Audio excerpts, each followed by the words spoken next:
This is Trophy Gold, the Black Worm of Brandonsford, I don't know. Part one. So I think we're going to start by having everybody introduce ourselves. So when I call on you, please say your name, your pronouns, and anything else you would like for viewers of the video to know about you. I will start though. My name is Jason. I use he, they. I am the publisher of Trophy Gold, and I don't know too much about this module other than just what I've read in preparation for this, and I know it's pretty popular. And I'm excited to run it. It's a very, I think it's going to be a slightly different kind of Trophy Gold experience, and so I think that'll be a lot of fun. Let's go over to Adrian. Hi, my name is Adrian, he, him pronouns. I love Trophy Gold and I love playing Trophy. And I've played a lot of Trophy and I've ran a lot of Trophy. And I've just came back from 3W6 Con in Vienna where I played with Jason. We played public access. That was fun. Now back to playing online. Yeah, indeed. Fantastic. Thank you. Let's go to James.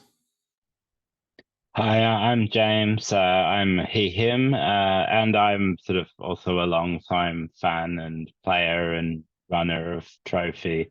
And I like these sort of OSR sort of sessions and seeing how Trophy Gold translates in the different sort of settings and classic stuff. So as always, I'm keen.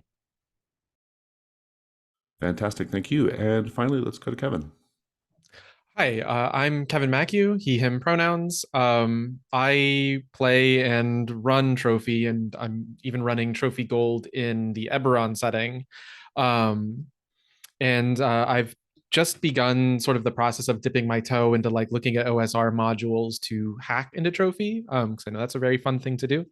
But that'll kind of be the next step. Right now, I'm just kind of taking the existing Trophy Gold modules and reskinning them and running them in a different world and seeing what that brings. But looking forward to this.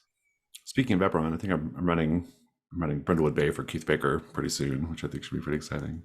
That'd be awesome. Yeah. We're trying to get dates sorted out. Yeah. Okay. So fantastic. I think I want to just do my normal introductory stuff. I know the three of you are very familiar with Trophy, but for people who might be like watching the video and don't know too much about it, I think we'll just do a regular CATS. CATS is an acronym that stands for Concept, Aim, Tone, and Subject Matter. The purpose is to establish some basic expectations for what we're going to be doing this week and the next 2 weeks as we play through this module. So the concept of Trophy Gold, it is a fantasy adventuring party game at a real basic level, inspired by or mechanically a mechanical implementation of the Trophy Dark rules that is about desperate treasure hunters going into the sort of lost places of the world in order to acquire treasure, in order to fund some incredibly expensive drive they have. It is very much a storytelling game, though it does have a lot of the trappings of sort of traditional dungeon crawl style play, as well as I would say it's probably a little bit more mechanically tactical than most storytelling games, though it is still very much a story game. This particular module, the Black Worm of Brandonsford, I don't want to say too much about it, except I will say this. It is not the sort of module that has a sort of like set beginning, middle, and end, and there's not like a real particular through line to the story. It is all about exploration. So the story, I'm just going to essentially turn your characters loose in the setting, and the story will be whatever we run into and whatever we do, and whatever the dice say happens. And so it's all about exploration, and you might see all of it, you might not see all of it, you might see some things that, the story might go in ways that the module didn't anticipate. That's especially the case when you're playing Trophy. And so, we're just going to have a good time exploring. We're going to see how much we can see in 3 sessions. We'll try to do a little hearthfire at the end, and we'll kind of go from there. The aim of today's session is to get our characters made and introduced, and then we will start playing, and then we'll have a little debrief at the end. The aim of the characters, as all Trophy Gold characters, the aim is to collect treasure. Now, they have like different ambitions and things, but at a fundamental level, they have to collect treasure. And so definitely kind of, as long as you're always kind of being driven by that, you're doing fine. The tone of Trophy Gold is generally pretty dark, though I don't think this module is. This is actually a fairly light in tone module. It is much more of a fairy tale type of adventure, with lots of strong, like, kind of folklore, fairy tale kind of vibes to it. And so that's not to say it doesn't have danger and like stuff like that, but it was originally intended for very low level sort of BX characters, and so it kind of reflects that a little bit in its content, in terms of like, it's not like super intense and gnarly or anything like that. But you know, Trophy Gold has the ability to make all that change depending on how Devil's Bargains and things go. So as written, though, the tone is I'm not going to say light, but it's definitely more like adventuresome than like heavy and dark. Subject matter, there's nothing in particular in this module that I think is worth pinging in terms of subject matter. We'll have safety tools on the table. The first is going to be the X card. If anything happens in the game that you find objectionable or uncomfortable in an unfun way, just say X card or type it in the chat and we'll stop and fix whatever we need to fix. I might ask what is being X carded, but I will not ask why. We'll also have the open door policy. You can leave for any reason. You don't have to explain yourself. And then we're going to do roaming lines and veils, meaning we're going to have lines and veils, but just as we need them, essentially. Lines are things that we're not going to have in the story at all. Veils are things that we prefer not to role play. We're okay with it being in the story. We prefer not to role play it. We prefer not to show it. And so, as an example, I usually put sexual violence behind a line. I don't like to have that in games. And then I'll put torture behind a veil. It would be very wild for either of these two subjects to come up in Black Wyrm or Brandonsford. But in any case, we'll have roaming lines and veils. If it looks like something's about to happen in the story that you're not comfortable with, just line it or veil it, and we'll kind of go from there. I think that's all I've got. Are there any questions for Cats? That was a pretty quick one, but make sure everybody's good to go. All right. So in that case, I think what we'll go ahead and do is get these characters wrapped up, because we got a couple that are like almost done, and then we'll introduce them. So we're going to pause for now as far as the recording goes. Oh, is my video frozen? It does appear to be, yes. Let me pause it again. Okay, I think that's better. Let's go ahead and introduce our brand new characters. Our characters for this particular adventure, who are all returning from previous games that I've run. We're going to go in the order of the sheet. So maybe just give us the basics of the character: name, your current burdens, your current starting ruin, your occupation, background, drive, just all the stuff in the top block, skills if you want to, rituals. And so we'll start with Kevin and Revel. Revel is returning from A Heart Hums in Darkness. He's got he, him pronouns, 5 burdens, starting ruin of 2, has the condition of lamplight eyes. He was an errant knight, fell from grace, now is a sellsword. He is trying to break the gesh placed on him by the Witch of Navask. Has athletics, defense, surprise, and dueling, 2 rituals, smite, and then he was stung by bees enough times that it gave him magic powers, and now he has hum as well. Fantastic. Yeah, I was like, wait, you have 2 rituals. How do you have a starting rune of 2? And I was like, oh yeah, he got the special one from Heart Hums in Darkness. Good, fantastic. Thank you so much. Let's go to a longtime character in various games I've run. Horror Guest, James. He's back. So Horror Guest is a geomancer and a dying elder. His burdens are 6. He's plundered the vaults of the Academy Chrysalis and got lots of magic and abilities.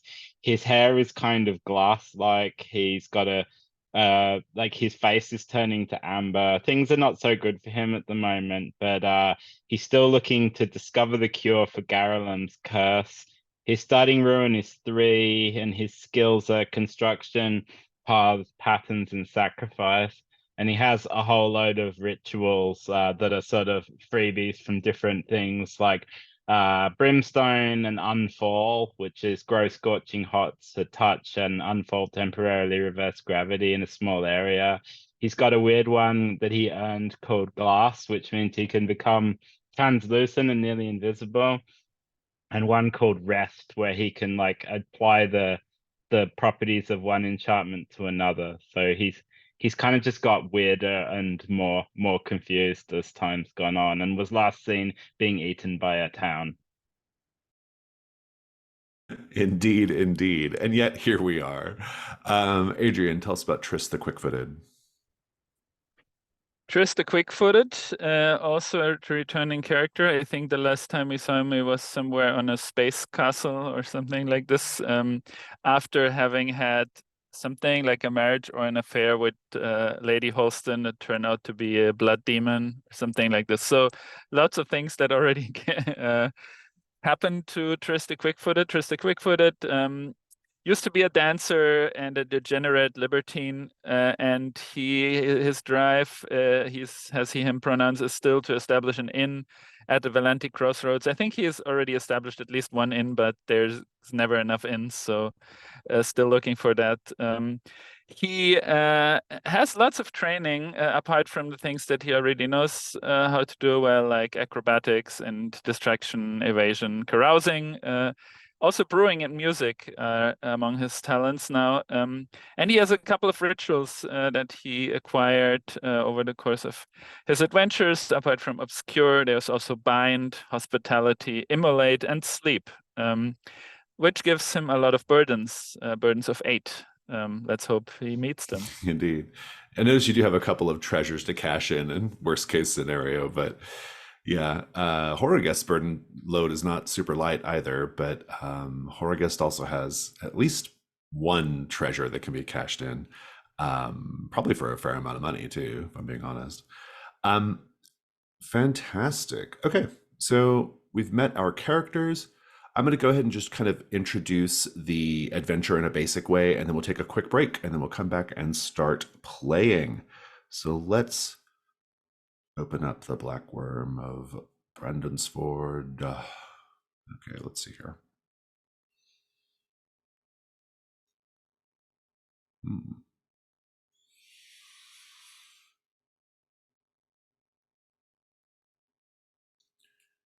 The introduction is quite simple. The three of you met for the first time in the city, Fort Durance, gambling, and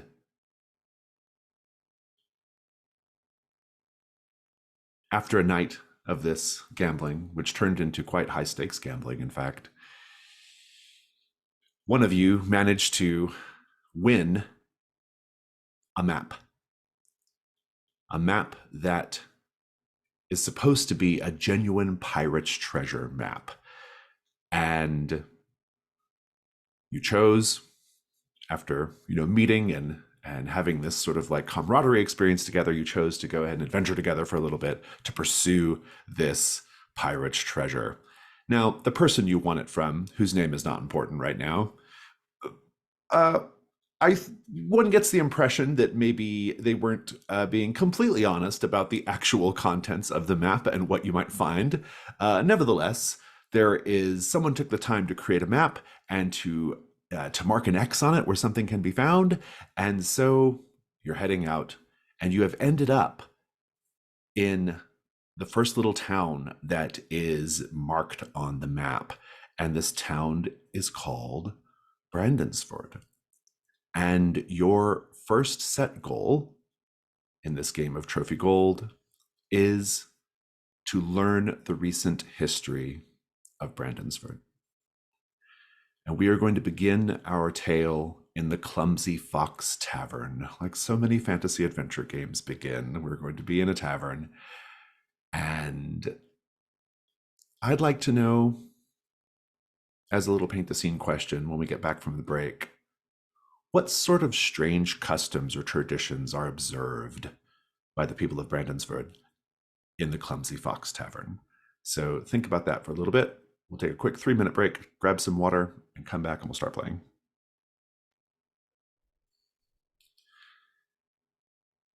A night of drinking at the Clumsy Fox, one of two taverns that you noticed on your way in to Brandonsford. The town is not very big, but it seems relatively well protected. There is not an official militia or anything like that, but you did notice a few farmers and tradespeople swapping out their tools for swords at night in order to serve night guard watch. I think there's some sort of duty rotation they engage in to keep things safe. Everyone's been fairly friendly to you, even though you're outsiders. And I wouldn't say the Clumsy Fox is the busiest tavern you've ever been in, but they seem to be doing a pretty brisk business. The owner of said tavern is a halfling who has glasses and a bald head with sort of gray sides. Is very jovial, very, very talkative. He runs the bar with the help of his wife, Eloise, and their 3 daughters. And so you have all these halflings kind of going about serving drinks and making sure everything is taken care of. You see a few other figures in there as well. Clearly adventurer types based off the fact that their boots seem well-traveled, their cloaks seem recently mended, and their blades seem sharp. But we'll get into all that in a moment. I'd like to know what sort of traditions or customs are observed in the Clumsy Fox. Whoever wants to go first, take it away. I think I have one. Whenever anyone drops like a tankard or drops anything, everyone shouts "Dragon!" and Eloise like bangs a gong, and then they have to buy all the drinks for the next round. If they fall, if they get scared and flinch. Very good, very good. How many drinks have you bought so far, Horrorguest? How many rounds? I think Horrorguest is prone to going, "Ah, what's that?" Whenever anyone says dragon. Yeah, so a few. Very good, very good. Revel or Triss?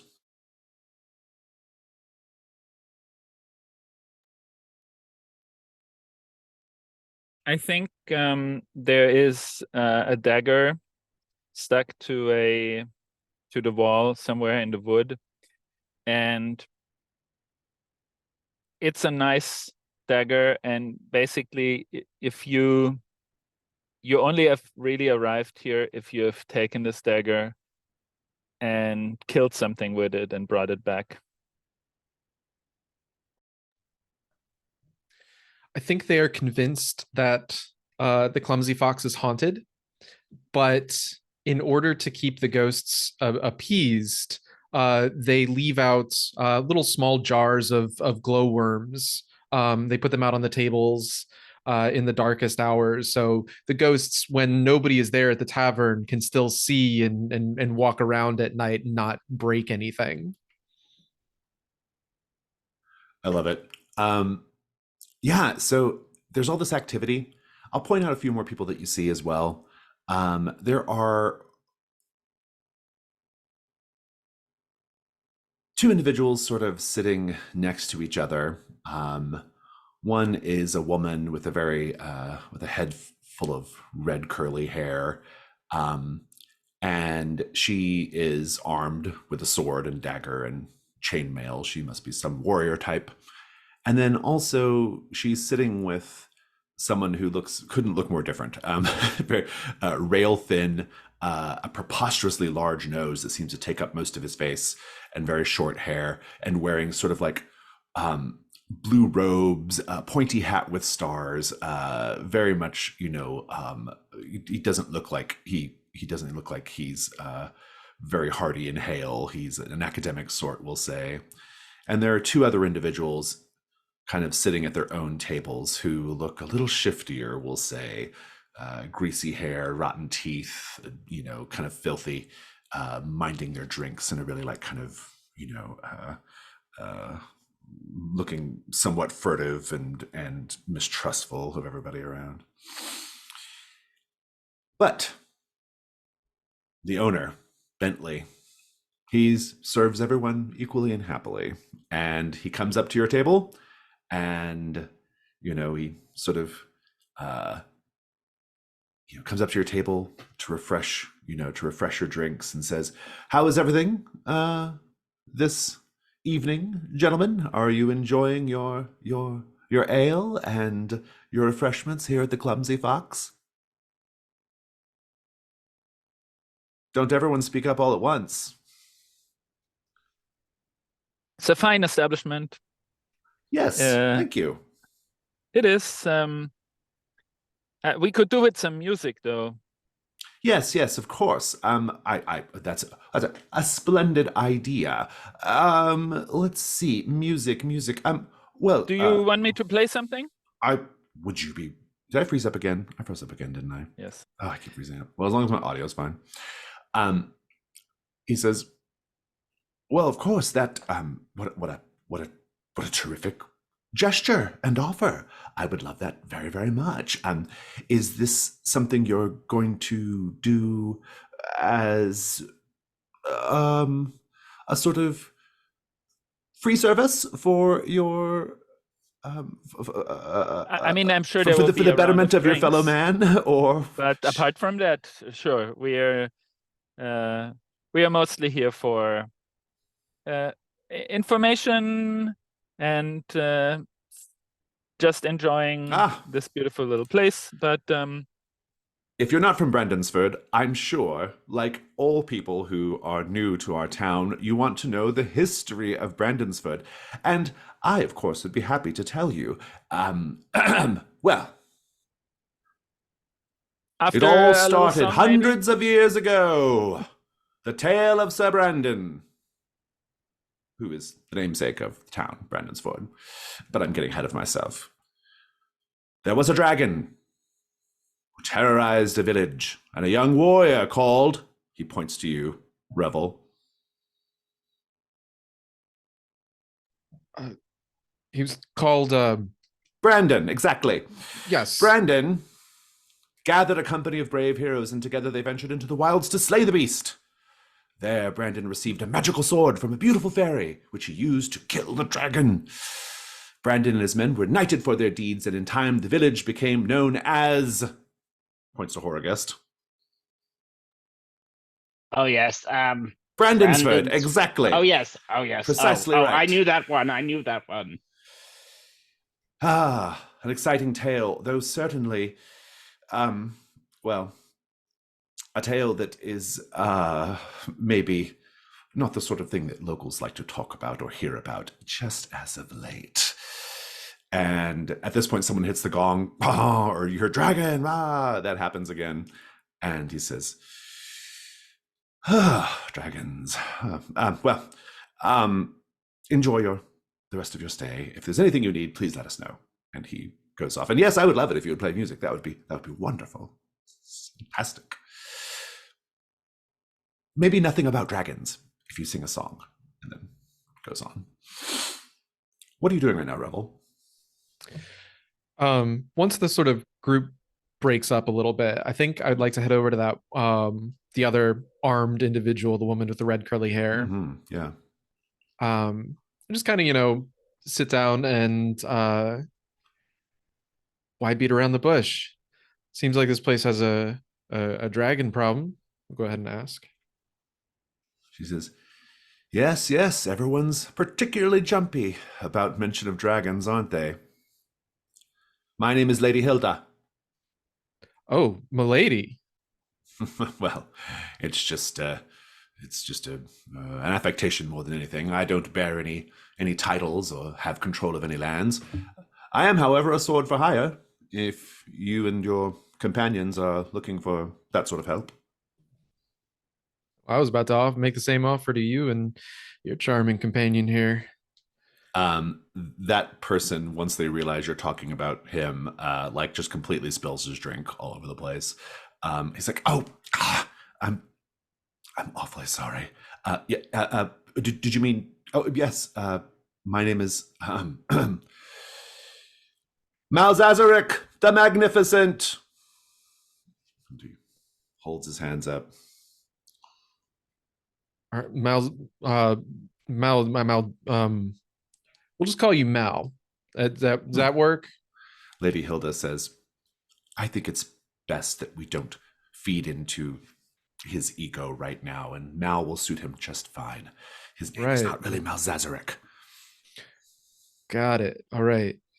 Um, yeah, we've my companions and I, we just arrived. We're well, it's not really important what we're doing. We're just travelers, really. But we're curious about Brandonsford. It seems that there's I'm really curious as to why everyone doesn't want to talk about a giant lizard. Make a hunt roll. So a hunt roll is whenever you ask questions about the world or otherwise research or look at things or investigate or try to determine what's going on, you get to make the hunt roll. You get 1 die just for doing it, and then you get another die if you can make a case for one of your skills or a piece of your equipment helping you with the inquiry. Your skills, as I don't think they necessarily apply here, but if you have a piece of equipment that might help them loosen their tongues, I'm open to that. Otherwise, it'll be a 1 die. I could reach in my backpack, my quantum backpack, and pull out some Indeed. ale. Why You not? could. Let's go ahead. Oh, you have Let's something special from Fort Durin. Yeah, that's good. Yeah. So 2 die hunt roll? Yeah, go for it. Yeah, if you share that with them, Fantastic. they'll take it. Sure, absolutely. And that is a pair of 5. So Okay, 5. so you get a token, and you encounter something terrible. Go ahead and take your hunt roll token. I'm going to be a little deliberate with the rules in case somebody's looking at Trophy Gold for the first time here. The hunt roll tokens, so they have you collect them. The characters collect them as they look into things, and they can be spent in one of 2 ways. You can spend 1 hunt token to find a treasure worth 1 gold, or worth at least 1 gold. And so that is one of the ways you can gather treasure in order to meet your burdens, which you must meet, or you will have to retire your character at the end of this. Alternatively, you can pool your hunt tokens with the other players 3 at a time to accomplish goals. Now, I have a set goal that I have put in play right now, which is to simply learn the recent history of Brandonsford. I don't really think you're going to need to spend hunt tokens for that. Everybody seems very chatty. But later on in the adventure, you might have set goals that are much more difficult or challenging. And so spending those tokens is a quick way of accomplishing them. Also, you can spend 3 hunt tokens to accomplish a goal which I have not yet considered, something that seems like the characters might want to do, and as long as we all agree on it, we can spend 3 hunt tokens to accomplish that goal. And so for now, though, you have a hunt token, but you encounter something terrible. I think the terrible thing you encounter is I've got something in mind, but I'm going to let this scene sit for a little bit. Horgus, what are you doing? Hargest is sitting like at a table, like kind of trying to concentrate, looking at a pile of rocks that he's brought in from all around, like, their journey to Brandonsford. And he's like lifting up the flap on his, like he has like an eye patch. He's lifting it up in his face. He has this kind of glassy eye and all of this weird, like rotten ambery flesh underneath. He's looking at the rocks and he's saying, yes, yes. The ground will tell us what we need to know everything we need to know about the history of this place.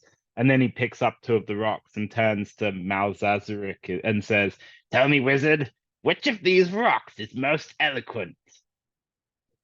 I like it. I assume these rocks are something you have in your equipment. I can make them like in my equipment, like a series of a rock. I'll just put rock collection. I mean, you have glowing geodes in your equipment. I do have geodes. Yeah. Go ahead and make a 2 die hunt roll. Okay, cool. Let's do it. And... Oh, that's a 3. That's 3. wonderful. Okay, we'll come back to that in a moment. And Triss, you can start playing, Triss. I think that's a great idea. Do you have some sort of ulterior goal in playing here, or is this just strictly to see if you can earn some coin?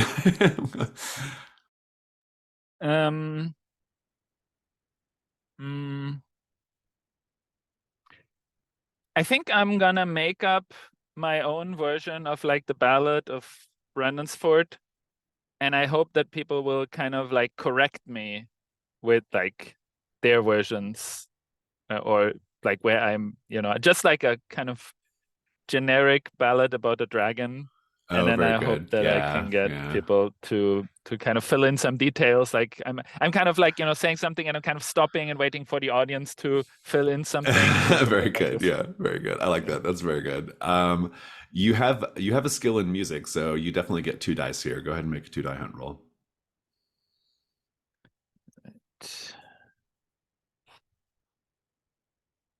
Here we go. A 6. A 6. Go ahead and take your token. So let me pick up the scene with Hilda, Mal, Horagest, and Revel. And I love this scene because like we've got Triss playing music in the background. There's the din of clanking, flagons and chatter and people, servers going back and forth, and Revel trying to like talk to these 2 people, but then Mal or then Horagest rather like interrupting to like ask Mal this bizarre question about rocks. It's all very fun. Hilda leans into you, Revel, and she says, "The dragon is nonsense." And you know this. Yes, this yes, yes. Ever since I've been here for several days, and I've been hearing the tales about a dragon terrorizing the woods, and I believe it's complete nonsense. In fact, I would go so far as to say, well, the dragon is in fact an illusion propagated by the fairy folk. And Mal sort of leans over and says, the fairy folk are quite prevalent in the woods around Brandonsford. They tend to be, they seem to be sort of reclaiming the land as of late. And Hilda says, yes, not just reclaiming the land by happenstance. I believe they have created the terror of the dragon using their fairy magic in order to get farmers to abandon their land and to get patrols to go around the long way, thus allowing them to take back what was historically theirs. I can't blame them, frankly. Anyone can see through an illusory dragon if you know how to look, and if these people can't see through such, then they deserve to have their land taken back. So, from them. That's my feeling on it anyway. Well, it's quite a tale, but fair ones in the hills don't exactly make for friendly neighbors all the time. Well, it's no concern of mine. I'm not from Brandonsford. Where are you from? If you don't mind me being too forward about it. And here I think we'll do the terrible bit. I want to check in with Horagest though, because they might dovetail with Horagest's Mistral or 3. So Mal leaves this conversation to address you, Horagest. He says, I'm sorry, I don't think I quite understood the nature of your question. Rocks Yes. speak. Which one will tell me a better story, wizard? And he says, yes, well, and he kind of goes into his little pouch on his side, and he whispers something into his hands. He's whispering to something he pulled out of the pouch. And then he blows, and you see nothing. And he says, I hear the rock speaking even now, friend. And he says, put them close to your ear. I think they have something to say. Do you? I think I know. I think it's bullshit, but I'm gonna be like, oh yes, tell me, Rock. Tell me what's your message? And he's like kind of like wiggling his fingers and doing some business, He says, there we are. And indeed, the rock begins to, maybe it was, I guess, was it one of your glowing geodes? I think it was just a like regular I've rock. been used, yeah, regular rock from Well, this this one area. starts to glow. He's like, ah, there it is. And it's glowing and glowing. And the glow is getting brighter and brighter. And the rock is starting to tremble and vibrate. And he says, and you can tell that Mal is like barely keeping the magic together here, but then he doesn't. And the rock begins to swell with intense heat and power and is probably about to explode on your face. Not intentional on Mal's part. It's just the way it turned out. He's not very good at magic. What do you do, Horagust? I am going to use my brimstone ritual to do the opposite and grab the rock and crush it and put out the light so that I can be the smuggest wizard. Very good, very good. I like this as a risk roll. We'll come back to it though. Triss, the song is going well, and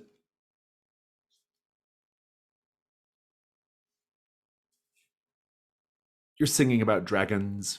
I like the idea of you making connections between the tale of Sir Brandon and his dragon and what appear to be the recent troubles with dragons here in Brandonsford. Everybody's a little on edge about dragons. And so, you know, this is something singers do. They draw parallels between the past and the present. And maybe you even drop in a little bit about buried pirate treasure just to confirm that that's a real thing. And the song is going perfectly well. And every time you say something that is true or resonant, you get like a cheer from the crowd. Every time you say something that's a little off or not quite right, there's a murmur of laughter, right? And you do get a couple of good cheers. One, when you mention the dread pirate Carmelo the Cursed burying his treasure in the woods around Brandonsford, you get a big cheer at that. Okay, big cheer at that. So this is probably true. And then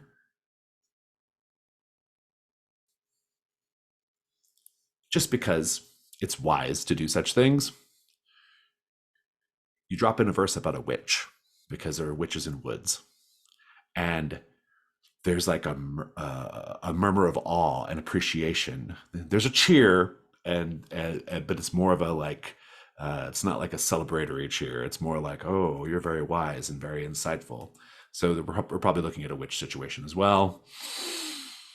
And upon mention of this dragon currently cursing the woods being the most fearsome thing in the woods, you get a bit of quiet as everybody kind of looks at each other like, not quite. And so the crowd reveals things in the way they reveal things. Hilda Revel says, so, did you come here to slay the dragon? Have I burst your bubble by telling you the truth of it? I generally prefer not violence if I can choose it, but no, we're that pirate treasure is maybe something a little bit more closer to the truth of why we're here. Ah, the treasure of Carmelo the Cursed. Yes, yes, yes. Well, if you'd be willing to split some of the spoils, I'd be happy to accompany you. I'm very, very good with the sword. Mal is very, very good at magic. And we could be a great, great service to you.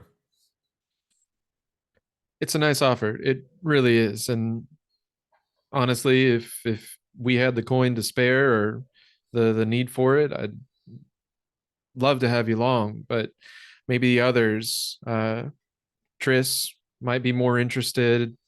But I wish you all the best. I really do.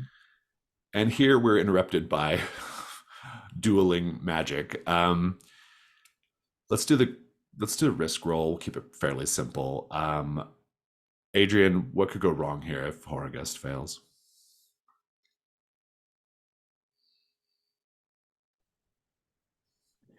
I think everything just goes dark. Oh, interesting. Magical darkness, we like that. And are you getting a light die because of your skills or anything like that, Horrorgust? Yeah, I mean, I do have the ritual. I do have like patterns. So I'm thinking like I can see that it's about to explode. So that's why I'm counteracting it with an equal and opposite magical force. I'm into it. You've got one light die. And Kevin, you can offer the devil's bargain. We'll just keep it easy. All of the glowing geodes in your inventory either crumble or pop or explode or disintegrate. Oh, that's harsh, but I'll definitely take it. 2 light and then 1 dark for Brimstone. So 2 light and 1 dark. Let's see how you do. Oh, I got a 5 on the light. Very good. You can add a dark die and reroll. I'll tell you what the complication is if you don't. The complication is that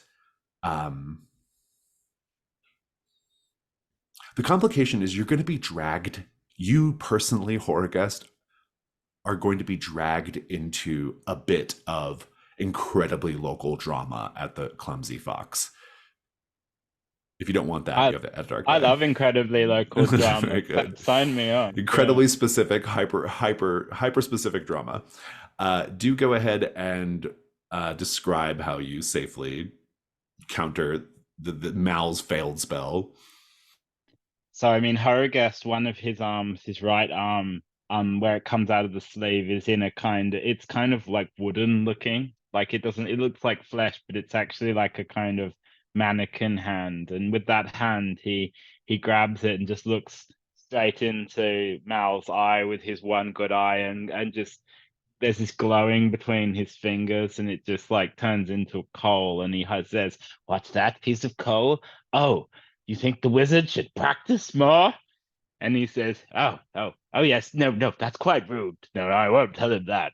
And gives him the coal and says, better luck next time. Very good, very good. I think because Revel, you have that ale on the table that you use to loosen Lady Hilda's tongue. That's going to be the kickoff for this little drama that I've promised. The party is interrupted when a bony old man with a white beard strides into the middle of the Clumsy Fox, and he points at the ale on the table. Revel, we'll call this we'll say the ale is it's a cask of Amberette Amber or something. Can it be honeymead? I love it. Sure, honeymead. And points at it and says, "That's my honeymead." And he says, "Oh, I see what's going on here. Bentley," he cries out to the inn owner, "Bentley, come out here now." And Bentley sighs and says, "Quinn, what are you doing here? Don't you have customers at your tavern that need to be tended to?" "No, I don't have customers that need to be tended to because my ale keeps going missing. And here is a flagon of it right now." And he picks up the flagon of honeymead and slams it down. It sloshes everywhere. And he says, Every time I get a new shipment of ale, it's gone. Overnight, someone's sneaking in and stealing it. And I have a sneaking suspicion that if I were to go and look in your stores, Bentley, we would find my missing ale. This is a dirty trick, a terrible, terrible way of doing business. And Bentley, of course, denies this completely. But then he says, "Well, what about this honeymead right here? You must have sold it to these people," and on and so forth. And it's a great big drama. Bentley just sighs. It's about to come to blows if they keep going. Lady Hilda's just chuckling, and she says, I fear one of them is going to end up with the Physica if someone doesn't step in soon. All right, I know. both of you. Let's go ahead and break this up. This is all just a big misunderstanding. Quinn, is it? Let's go ahead and take this outside, and we can talk about this like civilized folks. Indeed. I'll let you take Quinn away. Bentley says, I'm so very sorry to Horagust and to Hilda and Mal. I don't know who's been taking his ale. I have no connection to it. I have nothing to do with it. But he comes in here, storms in here practically every night, with throwing his accusations around. And then Eloise, his wife, comes and she, tries to calm him down, and they all go back to business. Triss, your song is done. What are you doing?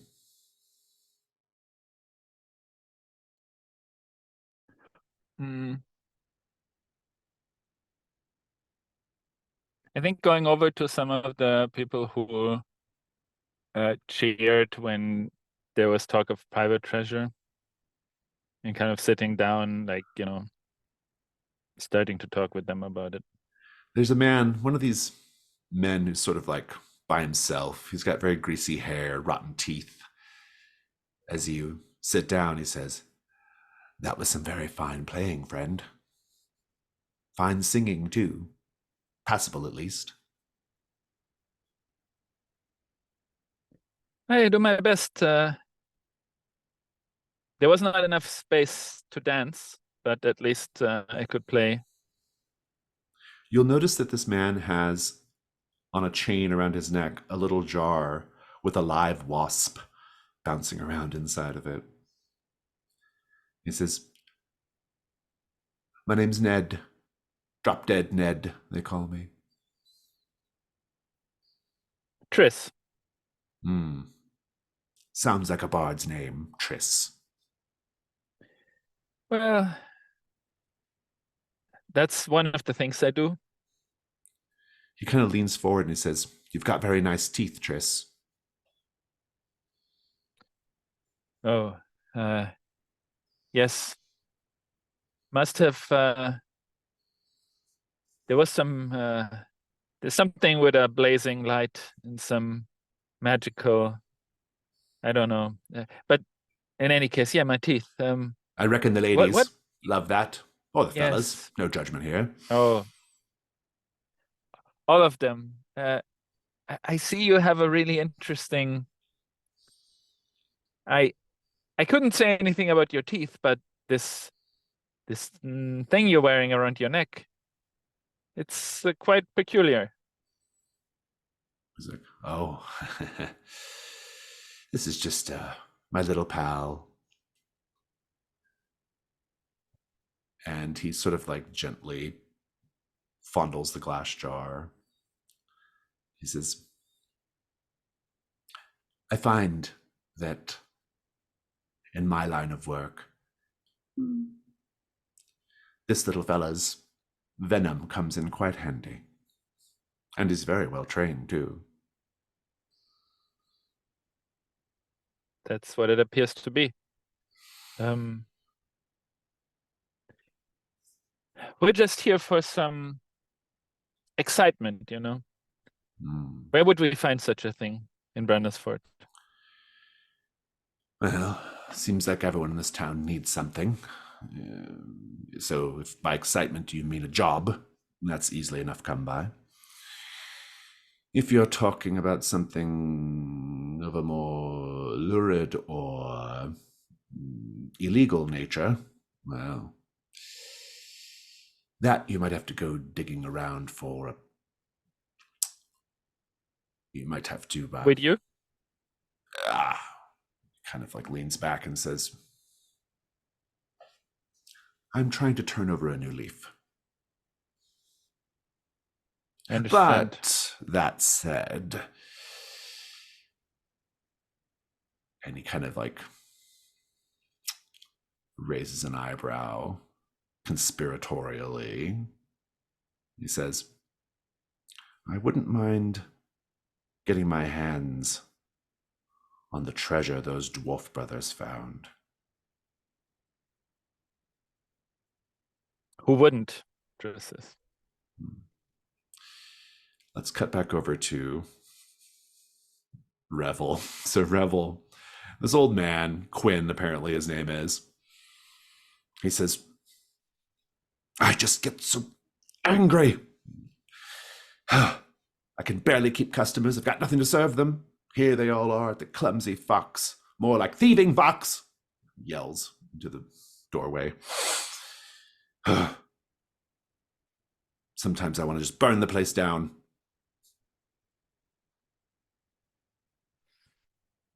Yeah, I understand that feeling sometimes. But locals seem to say there's some Fey trouble. I know they tend to be little thieves and tricksters sometimes. Do you have any iron? Do you hang an iron nail over your door? Leave out warm milk on the windowsill at night? Anything like that? Are you suggesting that there's some alternative explanation for what's happening to my shipments? I know the meat on that table, unless you have nightmares about buzzing bees and spent some time in Wellsload, it certainly wasn't anything that came from your larder. Interesting. You seem like a very knowledgeable sort of person. No, I only know very few things. And he kind of says, what's the matter with your eyes? And here you might tell us, what is the matter with your eyes? I got stung by a few bees. This is all right then. I've been stung by bees in my time, but they've never made my eyes glow like that. Well, these ones did. But then Are this you was able out to in the see better Calder. because of that? I can see in low light. Yeah, I can see in night darkness. Maybe maybe you'd be willing to give me a hand. Perhaps I've got a new shipment coming in tomorrow morning, and maybe you could, spend the day and night in my cellar just to see what you can see. Maybe we can get to the truth of the matter. Maybe you can catch Bentley or whoever he's hired to steal my wares in the act. Or if there is something else going on, the truth will be out. If the coin's there, you got yourself a guard. And he agrees. He'll pay you an amount of silver that will be the equivalent of 1 gold. He says, all right then, come by in the morning and I'll get you set up. Fantastic. I'll be there. And he tells you that his establishment is called Golden Egg, and it's the other tavern that you saw on the way in. Well, Horrigus, what are you up to right now? I think I've come to speak to Mal and what's her name, the lady, the red-headed lady. Oh, Lady Hilda. Yeah. Lady Hilda, that's right. And I say, well, now that we've established our bona fides magically, shall we speak, I'm very interested to hear more about the Fae folk. And he points at like a row of bells he's got hanging on a bandolier around his shoulder that says, as you can see, I have not inconsiderable amount of experience with them myself. I even went to another dimension once and met a man with a glowing head who was a king of some kind. So I'm very interested to hear what's out there beyond this town. Mal is enwrapped by this, and he says, he's like, fascinating. Another dimension, you said. You will have to tell me the details of this at your earliest convenience, of course. I must confess, I initially underestimated you, friend. I find myself quite impressed by your talents with ritual magic. Well, You thought I was a crazy old man, didn't you? I mean, it's a very easy mistake to make. And he slaps him on the shoulder and says, "It's because I am a crazy old man." He says, right. Well, I don't know too much about fairies, but I have heard tale of an evil witch that lives in this forest. And furthermore, I've heard that, well, the alchemist here in town, I've heard that she cavorts with this witch, if you take my meaning. By cavort. Yes, the way you said it kind of overstated your case. So I think I know what you mean. I'm very fond of alchemy. I'm not very good at it, but I admire those who can transmute things. As you can see, I transmute, but it's not to my favor. Yes, well, I find that every little town has its tales, and there's always something going on, and there's always a mix of fact and fiction when it comes to these things. But if I were predisposed to, well, actively looking into such matters, especially if I was a person with an interest in the magical arts, as you and I both are, I would want to know more about this witch and her alchemist companion, wouldn't you? Well, since that was a rhetorical question, I mean, yes, I very much would, because I'm very nosy, as you may have noticed. He says, and he kind of touches his own nose. He's like, and he kind of looks like because maybe you're making a joke about him. He doesn't know, but he goes back and tends to his drink. He says, well, I'll probably just end up spending my time here with my nose pressed into a book.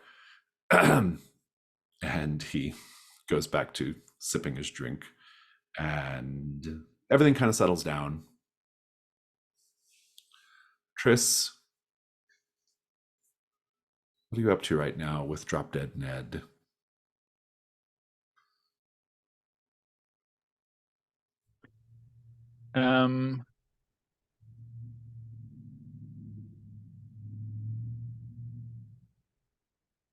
He's telling you stories. What did he tell you? I've already forgotten what he told you. Oh, the dwarves in their mind. Yeah, the dwarves. Yeah, I think I'm kind of like not trying to seem too interested, but coming back and back again to this dwarven brothers, like trying to find out a little bit more about who these brothers might be and what it is that Ned is interested in with them, what sort of treasure or... Here we'll do the hunt roll. Yeah, I think carousing.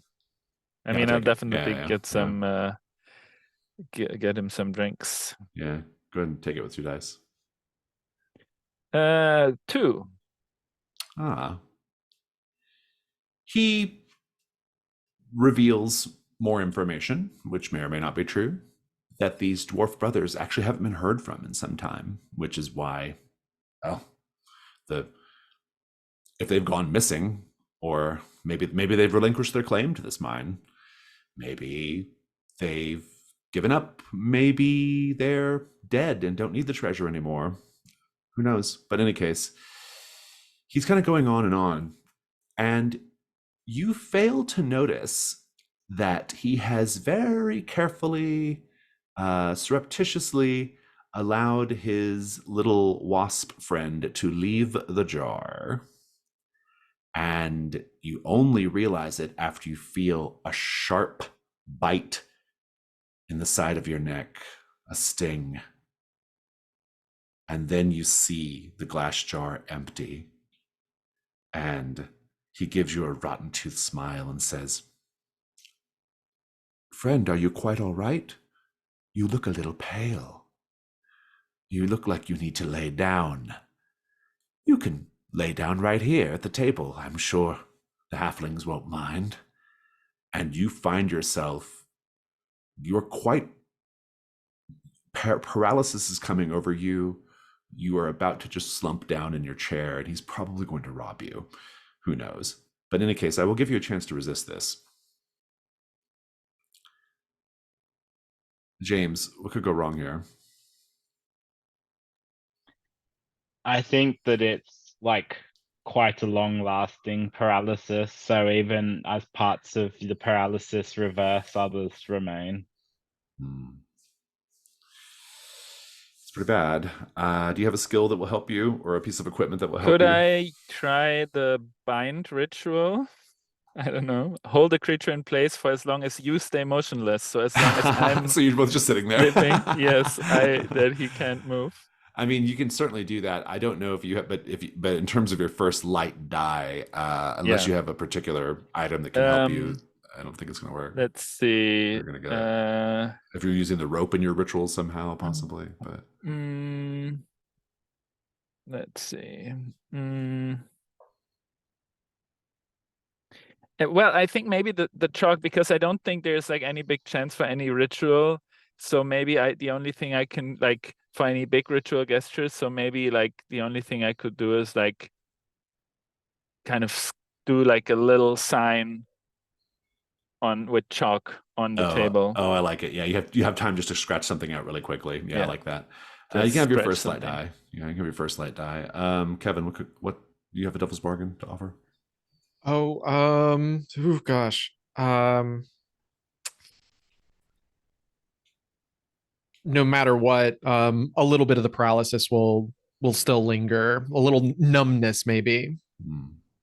Something that could be like conditionified or something. Yeah. Are you okay with that? Sure. 2 light dice and a dark die for bind. A 5. 5 dark. Your ruin goes up. I'm not going to add any extra complication to it other than you are going to take this numb condition, but you otherwise are successful. Basically, what this is going to look like is the two of you just sort of like staring at each other, like, yeah, like you're kind of like slumped over. I think it's an odd thing where you're kind of slumped over on the table, staring at each other, almost like you're caught in each other's gaze, but you're just sitting there. And at one point, one of Eloise and Bentley's daughters comes up to see if you need anything. And then she sort of, when you don't respond anyway, she says, "Oh, I'm sorry. I don't mean to interrupt whatever this is." And she wanders off and leaves the two of you there. And so let's just put everybody in time and space before we take a quick break. Revel, you've got a job. That's great. Where do you head after that? There's the whole town of Brandonsford to explore if you wish. Or back to the inn, I suppose. I feel like back to the inn is the easy decision, but I kind of want to just check on the outskirts to see if there are any kind of like Fey shenanigans on the borders, maybe. I like that. Horrorguest, where do we find you right now? I think Horrorguest is kind of standing on the road out of town, looking into the trees with his little tuning fork in his hand, just gazing out and sort of hitting different bells and like doing his attunement, thinking like, "I know you're out there. Nice. Speak to me." Triss, I've got something more interesting for you, or not that those other things weren't interesting, but something particularly interesting for you, which is you're both conscious and staring at each other. And as your paralysis is loosening, so is the bind, but it's gradual. And so you can see when gradually his right arm starts to be unbound. Equally, your left arm is becoming unbound. And he's able to move down and put his hands on the hilt of his knife. Can't do much with it yet, and so are you. And so that when you pop out, you're going to be going at each other. Yeah, I'm grabbing the dagger from the wall. Oh, good. Yeah. I like it. Yeah. So you're reaching back for that very slowly while he's reaching for his knife slowly, and we'll come back and resolve that. Let's take a 5-minute break. Okay, we're back. So remind me, Revel, you are going to go just check the outskirts of Brandonsford to see if there's any signs of fairy magic or anything like that. I think so, yeah. I like that. You can go ahead and make a hunt roll just for generally searching the area and the time that it takes to do that. Sure. If it's dark enough, would lamplight eyes contribute a second I'll hunt take die? it. Yep, go for it. Fantastic. 5. Cool. You get a token, but you encounter something terrible. We'll come to that in a moment. Horrorghast. Remind me, you said you were, what are you doing again? I'm basically gonna like hit my bells with my tuning fork in the sequence and try and draw out, and it creates like it's a hospitality tune, so it basically creates a safe space for me to like talk to the Fae. Oh, I like it. That's good. Just so that I know exactly where everyone's at, are you in the same, let's say Rebel's like currently like in the north side of town. Are you in the north side of town as well, or are you on the other side? Or somewhere else? Do you want to? What do you reckon, Revel? Do you want to be in the same place or like in different places? Or I see no reason why we shouldn't be together. it makes sense. I think it feels weird not to have like Yeah. met up. Go ahead and make a hunt roll with 2 dice. Is that who's For me? Horrorghast, yeah. Oh yeah, cool. Okay, let me just get that up. I got a 3 again. So 2 encounter something terribles, which might all just be one thing. So this is how this starts. You two meet up. You don't know what happened to Triss, or Triss is being Triss, and you go to look into this stuff. Triss is presently cheek resting on forearm, staring into the eyes of Drop Dead Ned, who is also resting on arm. Bentley comes up to the table and he says, look at the way you're staring into each other's eyes. I have to tell you, this is not the first time that people have found true love at first sight in the Clumsy Fox. We have something of a reputation for it. I, of course, would be more than happy to rent you a beautiful, spacious room. We have many, many lovely accommodations. And he sees Triss, you reaching back for that knife in the wall. And he says, oh, an interesting story comes with that knife. And he begins like going on about the story of the knife as you're like gradually reaching for it. And at one point he's like, he takes like a little rolled up, like he has like a little like rolled up towel, and he like kills the wasp. Like it just lands on the table and he smashes it. And he's kind of going on and on. We'll check back in with the other 2 characters.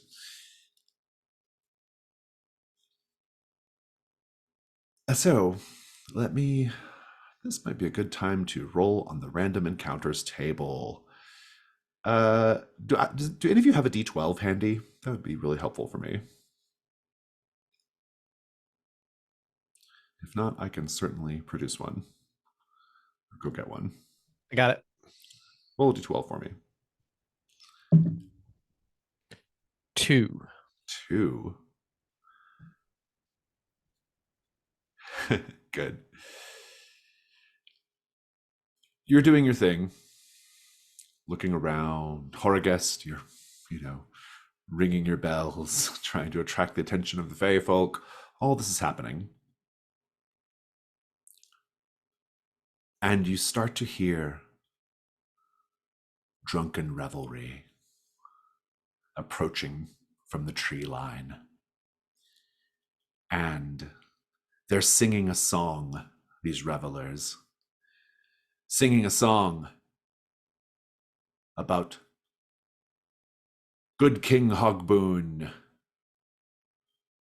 who is generous to all the fairy folk, even to the goblins. who most deem unworthy. Good King Hogboon,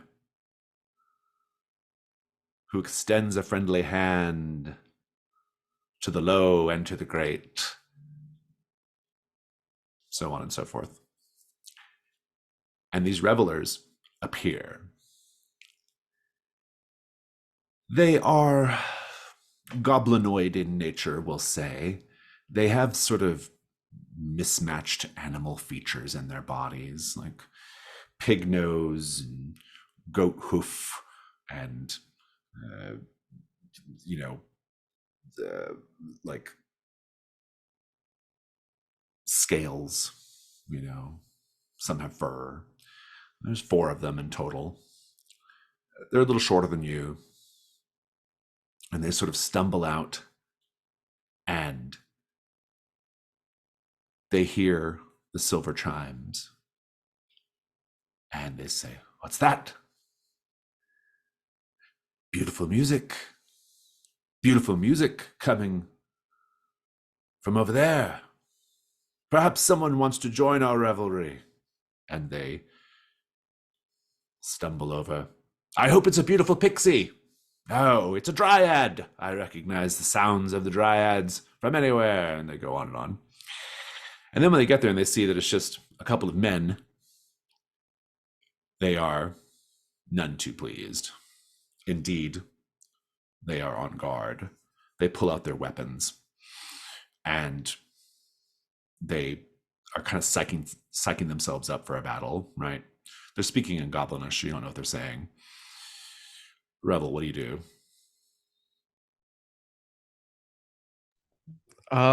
Well, if they are psyching themselves up for battle, we'll take a look back at Horrorghast and go, and I guess we'll look back at him and go, listen, if y'all want to, if this is how it's going to be, then choose your champion and, let's do this one-on-one if we're going to do it. And they point out, rightfully, that you are bigger, that they're quite drunk. And so, given those 2 factors, 3-on-1 makes more sense. I've been drinking a bit myself too, but Very well. What about 2 just a on friend? 1. What about just a friendly spar? Just a way of saying hello. And they sort of they look back at each other. One of them's already passed out anyway. And then, so there's 3 now. And they're considering this. They're like, all right, but we choose the old man. And they point to Horrorghast. You're assuming that I couldn't lick you in a fight? I fought drunken old women over turnips before. Yeah, I'll beat you. And they don't believe you. And they say, well, will there be a wager for this fight? Take us to your leader. If I succeed, you should honor the rights of hospitality that these bells promise. Take us to your leader. And if we win, we will get out of your forest and we will go back to town and we'll forget this didn't happen. Not a good wager. Not a fair offer. King Hogboon is already taking over the forest again. You can have a drink of my wine. We want those chimes, those bells. That's a tough wager. And then they say, well, then we shall do for you with swords and knives. And they draw their weapons. All right, you little runts, put them up. Very well. They are going 2-on-1, although you're old, so that all balances out. They'll go 1-on-1. Meanwhile, Triss. Yes. Meanwhile, as you are both slowly like getting your ability to move back, reaching for weapons. Bentley says, "Ah, you put me in mind of when Eloise and I first met. We stared into each other's eyes longingly, much as you two are now. Remember these times, boys? I'm not saying that it's all downhill from here, but these moments should be cherished. You never get to experience love at first sight twice. That's why it's called love at first sight." Not a very talkative pair, are you? I suppose passion will do that to you. Ties up the tongue. Well, here, have a bottle of wine on the house to celebrate. And he puts it down, and you start to feel more movement coming back. The moment is coming when either you are going to strike or he's going to strike, and this is the risk roll. Everybody gets to say what could go wrong here if you fail. I think quite simply he just buries the knife in your neck.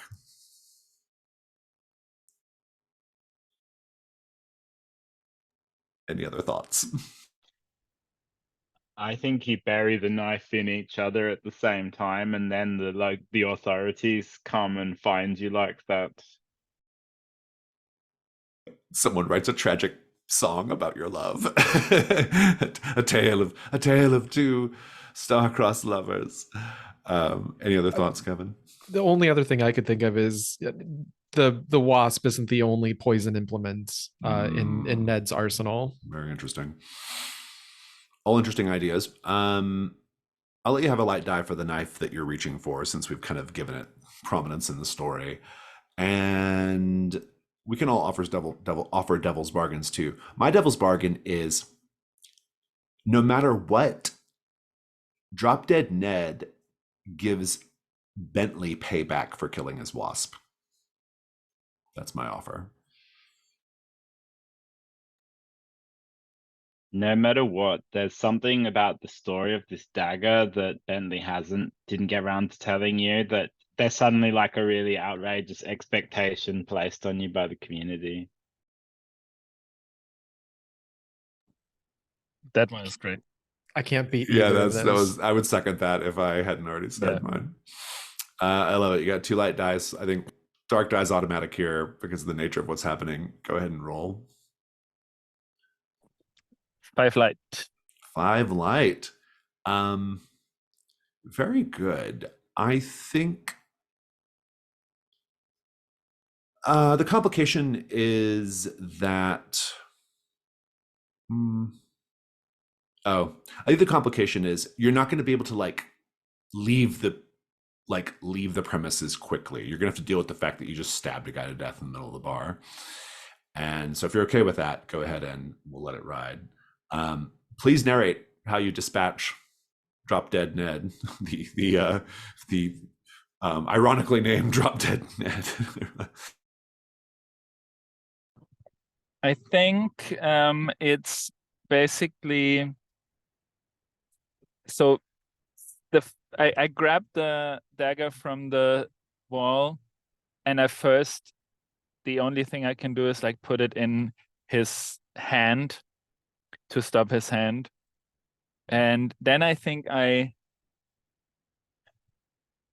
look at him and kind of I take it again, pull it out of his hand, and I see that he can't move, and I slowly, I really slowly kind of push it into him, kind of looking in his eye with a kind of really intense staring.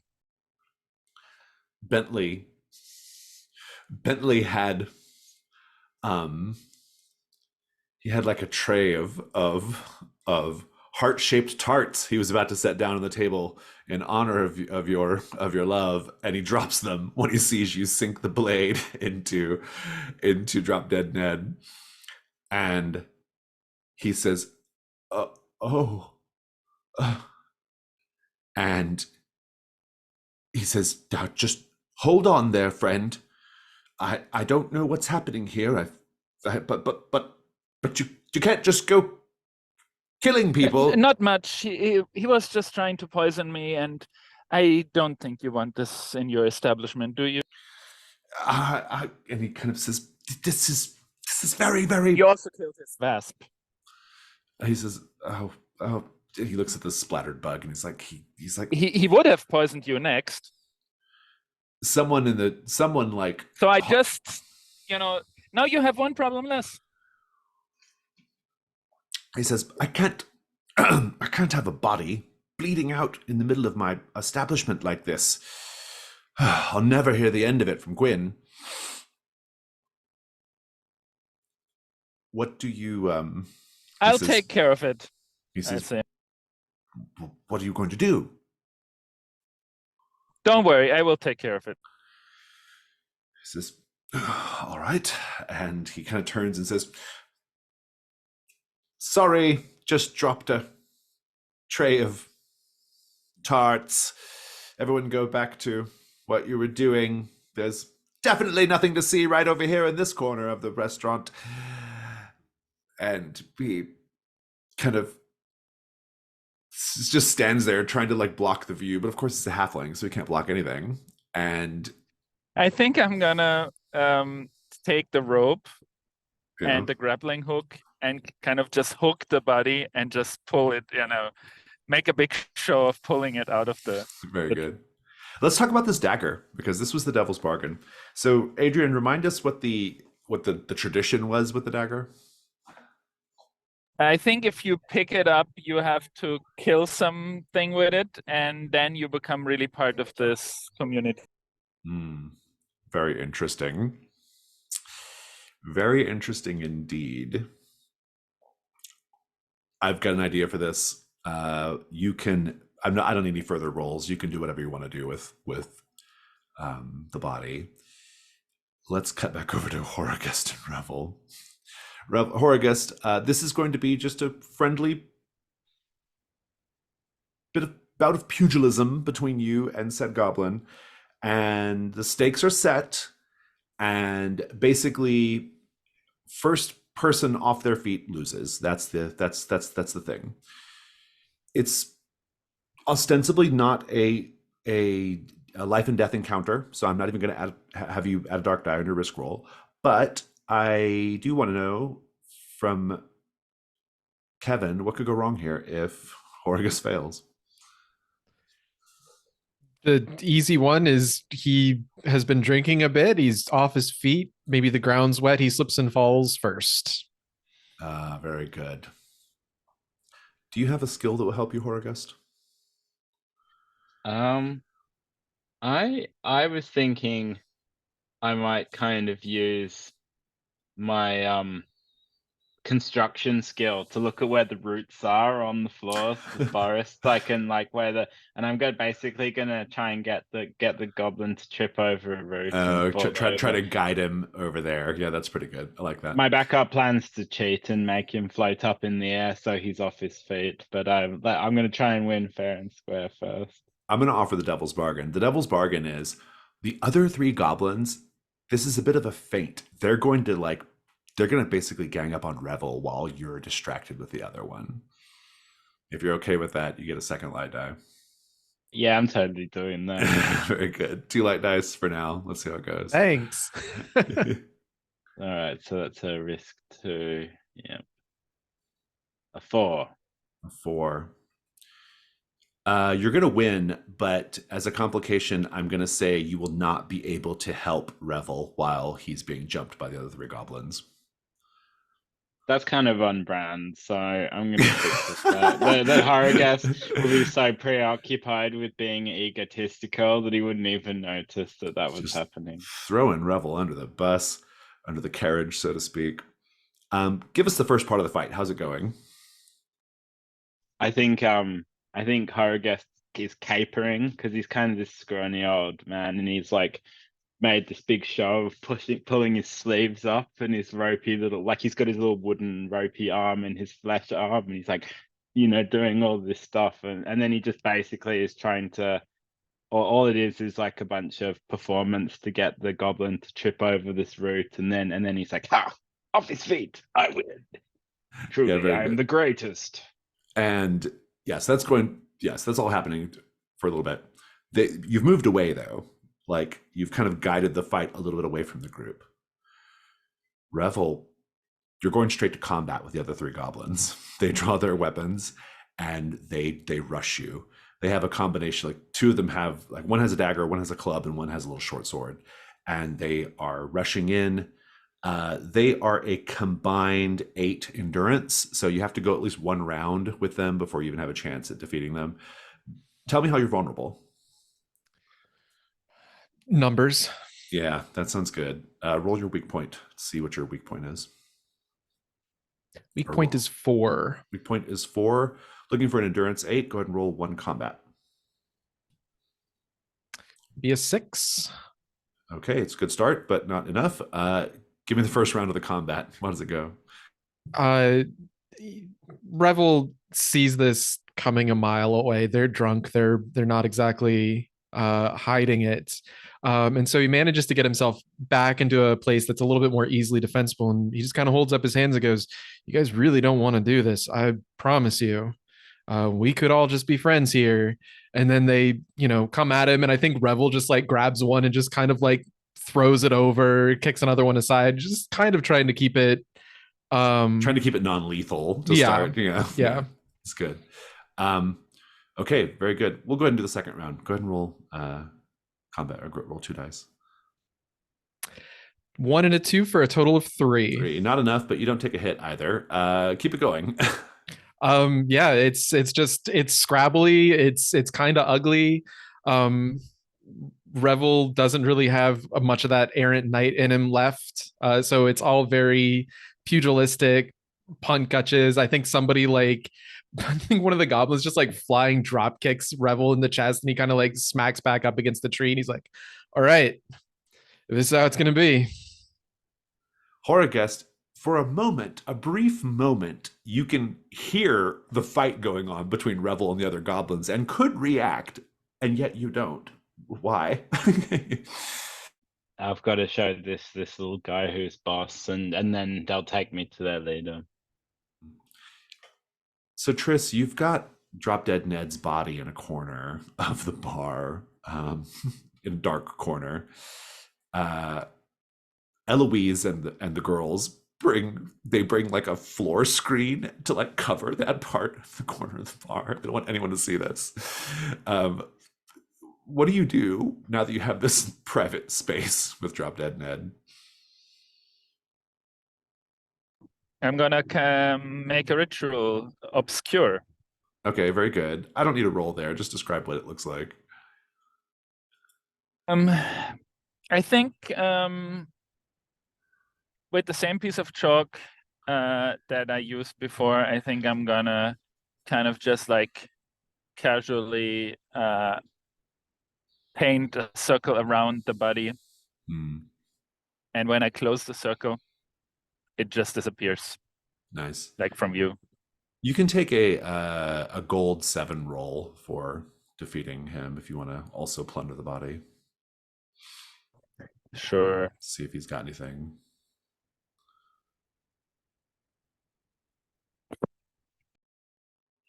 It's not bad. 2 gold. It's not bad at all. You can just take his money if you want, which will enough silver and gemstones worth 2 gold. But Bentley comes and peeks his head around the screen, and he's like expecting to see the body, but he doesn't. He's like, what happened? He won't trouble you anymore. Should I play another song? Yes, I think that would get put everyone back in the right Sure. frame of mind. Yes, something to dance or something. Yes, very good. And he says, "A dance. Excellent. You should know that neither myself nor any member of my family will stand on the table and dance for the amusement of our patrons." Oh, I'm sure. I wouldn't have expected you to. Very well, as long as you understand that. And I'll just put this dagger back to where I he says, took it, I suppose. "Oh, we're going to have a conversation about that, friend."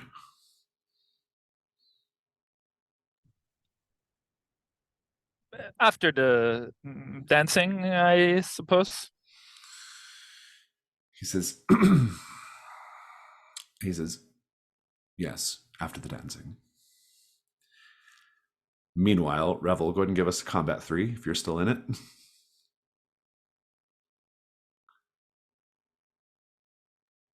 That's a -5, and my weak point was hit once. 4 and All right. 1. You gonna take the hit, or are you gonna mark armor? I'll take a hit. Yeah. All right. Describe how the goblins get a hit on you.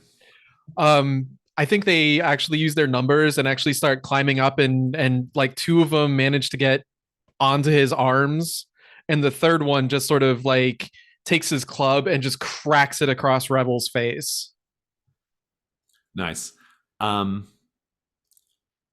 Horagest, go ahead and give me just like the final like blow. Describe your defeating the goblin. I think the goblin kind of like climbs up the tree and like jeers at me and is trying to get away. But because one of my arms is actually like a made of wood, I kind of stretch a little bit further than I should be able to and like grab him and like pull him off. And then he like falls flat on his back, and Horagest is like, yes, I still got it. I still got it. And then I turn around and see Revel take like a massive blow. And I'm like, oh, that doesn't look good. Oh, poor Revel. Indeed. Revel. Combat 4. Okay. Unless you want to run and give your weak point to Horagest. No, the goblins no. will attack Horagest. I'm getting angry now. Okay. There it is. All right, that's endurance 9, no weak point. Nice. Go ahead and narrate defeating the goblins. Is it okay if I keep it non-lethal still? Yeah, sure. That's fine. Sure. Then I think, after Revel takes that hit to the cheek, like just blood and kind of stuff, coming across his cheek, and he looks back at the goblins. I think there's like a short pause as like everybody realizes, oh no, it just got, and Revel like bodily lifts up, one of the goblins and just like cracks him up against the tree, takes the other one, flings him somewhere off into the woods, and then and like slowly stalks up on this last poor goblin left alone and just like gives him 1-4 with his fist right back across in the same exact spot on the cheek. But not lethal, but they're going to be feeling that in the morning. Indeed. Very good. Well, you would be entitled to treasure for defeating them, but you're going to have to give me a good reason why they might part with their belongings, even though they're not dead. Oh, well, they're unconscious. Well, I'm hoping they're unconscious. Oh, okay, sure. I'll take. Oh, okay. So you knock them out. That's great. Yeah. Go ahead and roll gold 8. 1 gold. 1 gold. Yeah. Let me take a look at their. Maybe there's something here they might have.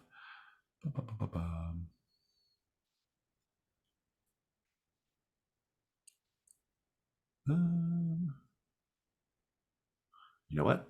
This is what Trophy Loom is for. I find that adventures they don't do enough for listing treasure, which is something that always I note as of late when I'm looking at these modules. Distinct lack of treasure. I found a lot of my trophy gold prep is coming up with like a couple extra treasures. Yeah, it is. It's a big part of it. Yeah. Let's see here. Find the treasure tables.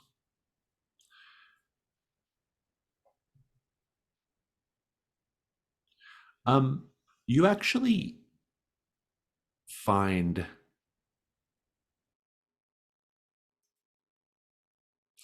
they mostly don't have anything of particular value, except one of them is carrying a marching drum that has been painted. The leather of it has been painted with a symbol which probably represents King Hogboon.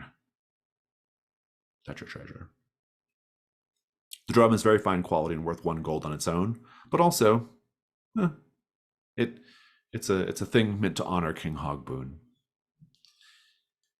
Well, Revel, we have a musical ensemble now, don't we? But well done. What took you so long? But look, I have the bells, you have the drum. Now we just need our friend who can play a fine tune, and we'll go into the forest and find the treasure. Well, you guys will have to go do a little exploring without me. I got an obligation in the morning. Well, we do need to get Fancy Music Man. Where'd he get to? We do, yeah. Let's head back to the tavern, go check on Triss. Well, I want to resolve the situation with the goblin that you defeated in pugilism, because they are going to take you to King Hogboon, I believe was the wager. That is true. And he will uphold his end of the bargain, he says. But there is one minor problem. The minor problem is that he and his companions are recent exiles from King Hogboon's court, and that they go about singing his praises, hoping that that word reaches King Hogboon and they might earn their way back into his favor. So he's happy to take you to King Hogboon, but he's not exactly the best person to make the introduction. But whenever you're ready to make the trip, he tells you where you can find him in the forest. A particular clearing where they have their little camp set up.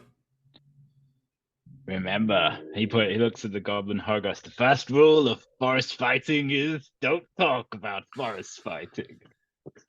And he shrugs and goes about, and he's kind of going, he has to go like wake up his companions and get them, kind of going, and that scene's pretty much resolved. You do have to go find Triss, this is true. Triss, you are newly wealthy. The dancing is going fine. If there's anything you want to do in that scene, we can play it out, but otherwise we're going to go straight to the dagger. And I think this is when you're all back together. The place is cleared out.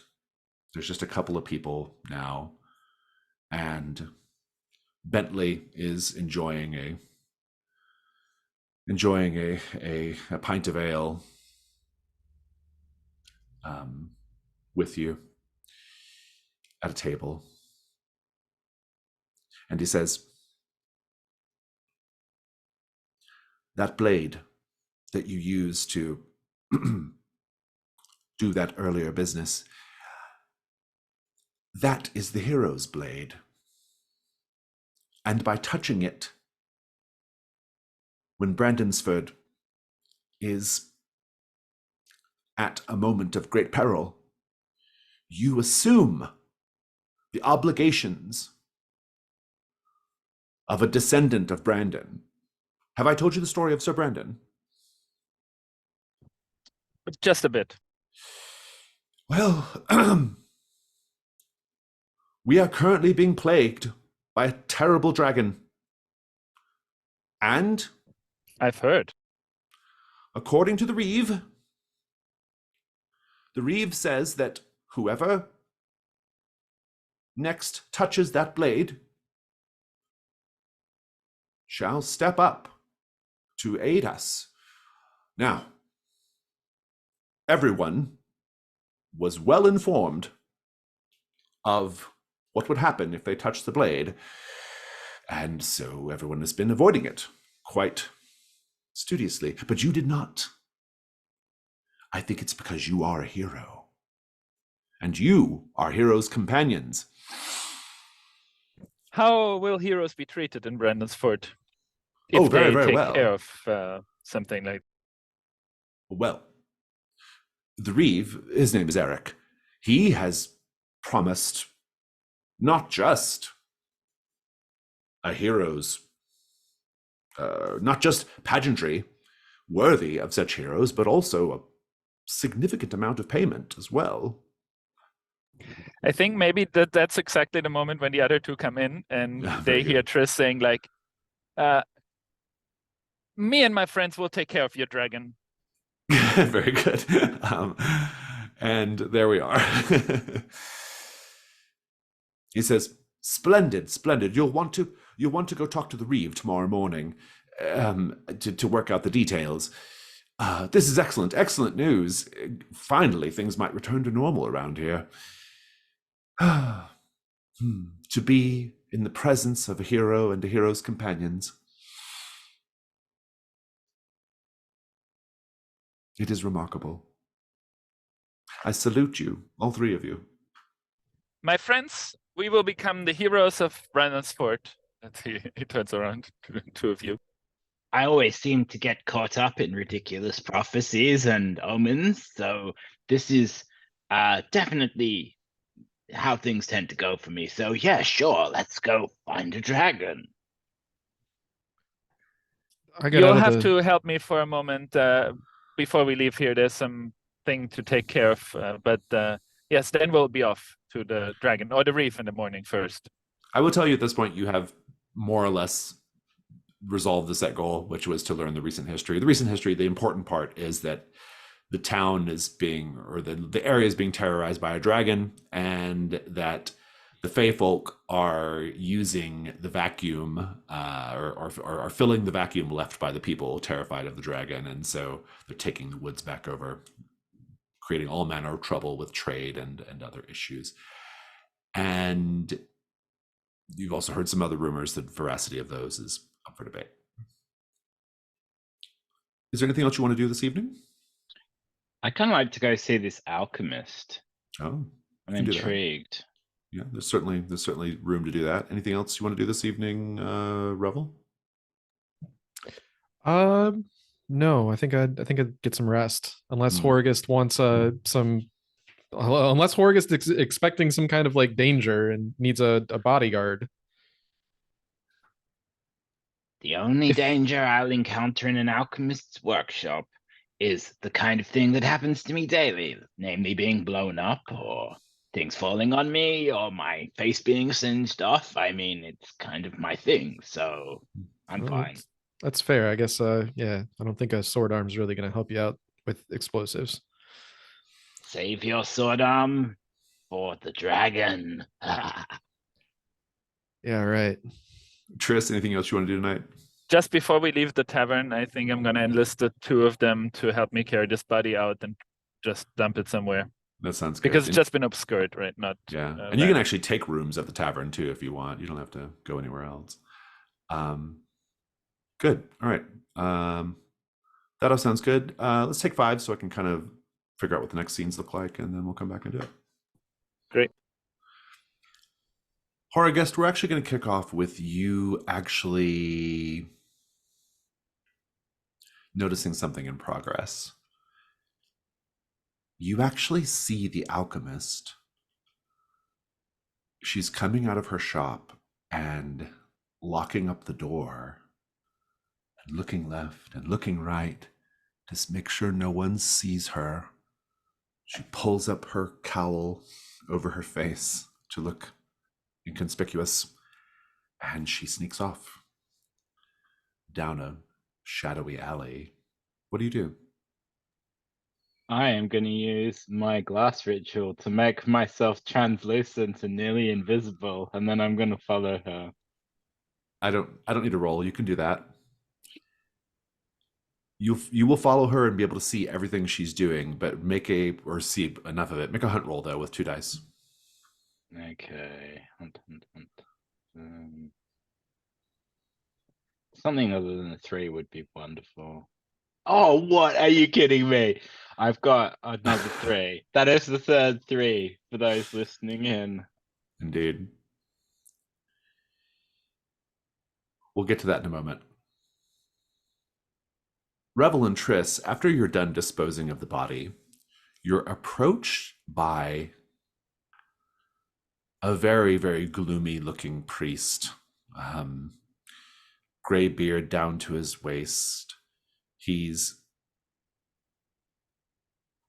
wearing priest's robes, And he says, excuse me, but I couldn't help but overhear a little bit of your conversation with Bentley. I gather you are going to be our great heroes, come to slay the dragon.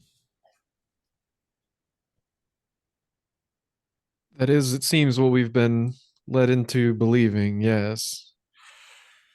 Well, these are dark times, dark, dark times. Truly, neither the sisters nor the gods could have imagined the benighted state that has fallen upon our dear Brandonsford. Fairy folk crawling in from every side, furtive, wicked. Everyone knows the Fey folk have naught but wickedness in their tiny hearts. If I had my way, a cleansing fire would rain down from the sky and burn every fairy circle, every enchanted nook and knob, down to ash. I'll get in his face at that point. Excuse me. I have a friend. That just doesn't sound very kind to them. But it seems like you're coming to a point, so let's get there. He says, I meant no offense, of course. Only that, well, let's talk of dragons. Something, a subject much more pleasant in its way. Oh, go ahead, Tris. So Tris is kind of like saying, so you want us to get rid of a dragon and clear out the Fey folk? He says, I think this you need at least 2 heroes for that. I have no particular agenda in mind with regards to the Fey folk. I think that the world would be better off without them, but that is neither here nor there. I do not wish to cause further offense to your friend. I simply, well, Re the dragon, a brother of my order, Brother Dirk,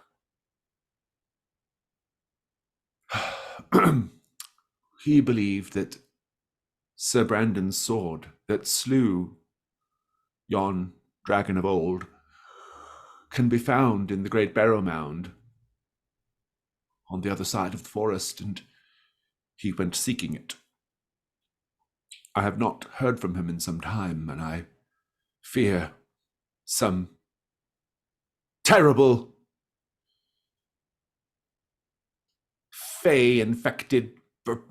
some terrible fate befell Brother Dirk. And if you are out there and you should happen to hear of what befell him, and you could let me know, the church would be most grateful. I would be most grateful. I told him the whole idea was completely preposterous. Sir Brandon's sword. Whew, imagine. Yes, I thought they stopped telling those stories about 100 years ago. Well, listen to me. I've interrupted your evening. And he gets up and is getting ready to go. We'll keep it in mind. We'll add it to the list. He goes off. Meanwhile, Horagast, you are able to watch the alchemist for a time.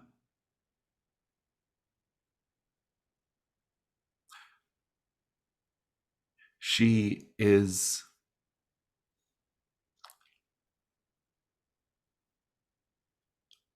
She goes to the house of the smith, which is also the smith, the blacksmith shop, dual purpose. And so that's where. But she's going to the housing, the little cottage, attached to it, little lean-to attached to the smith, and she takes out a letter and she dabs it with something that you can smell even from the distance that you're at, something sweet smelling.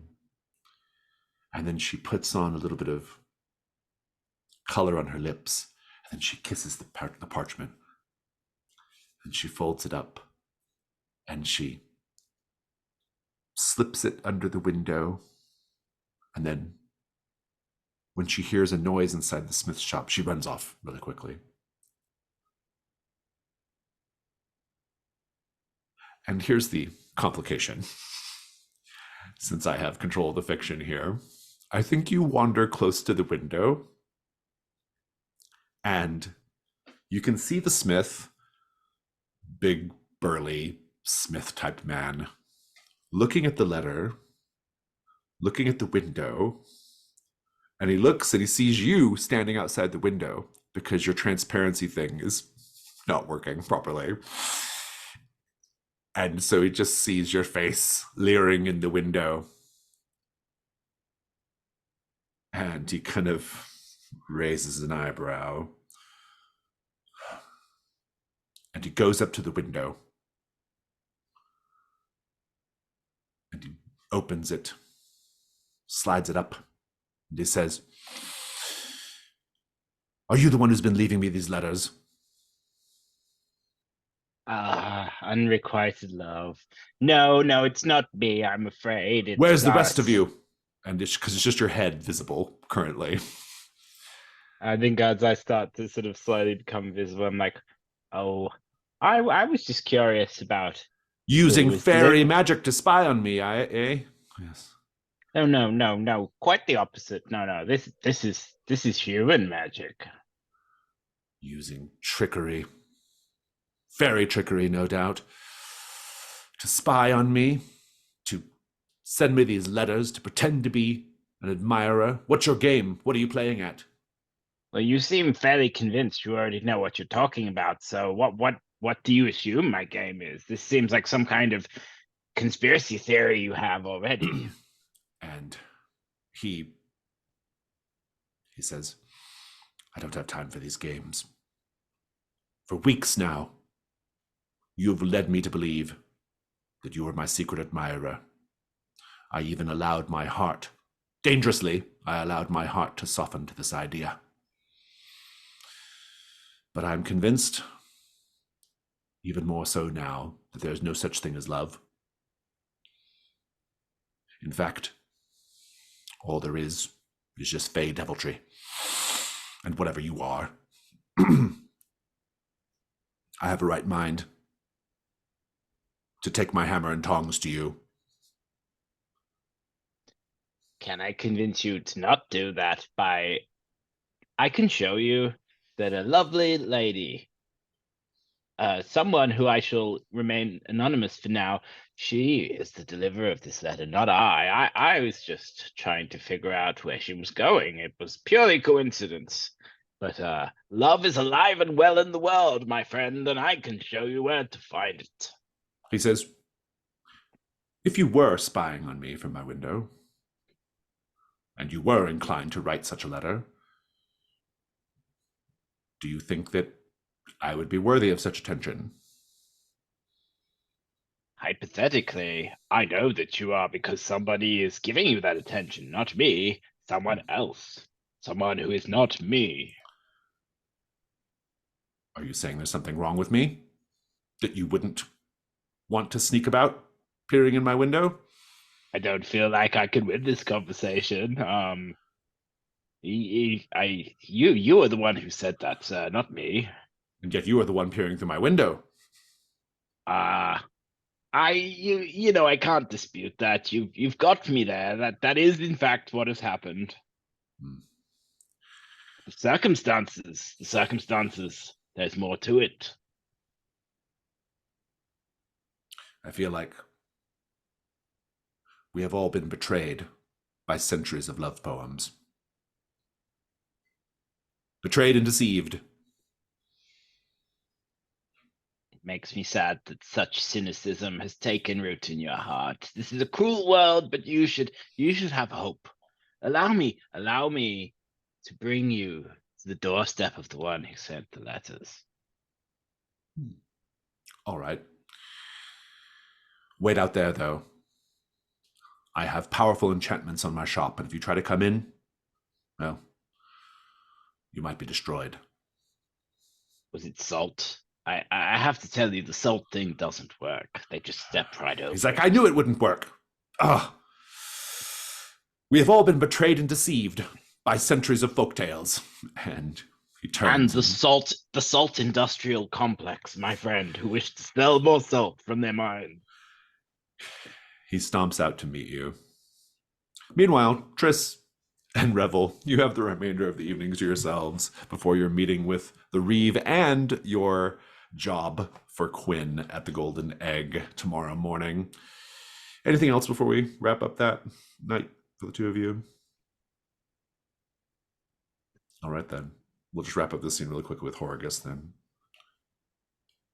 As you are showing him what's going on, it dawns on him, like he starts putting two and two together, like, oh, Ingrid's my secret admirer, and that makes sense because she's been particularly friendly as of late, and so on and so forth. He also tells you, since he's got your attention, that he is currently being haunted by a malevolent fairy, which is why he was so antagonistic toward you. He has seen the creature. He describes it as a hooded phantom staring at him through his bedroom window in the night. Now he's beginning to wonder if perhaps it was the alchemist staring through his window. He doesn't know. He doesn't know what to make of any of it. But he says, on the off chance that I really am being tormented by a malevolent fey creature, do you actually happen to know how to deal with such creatures?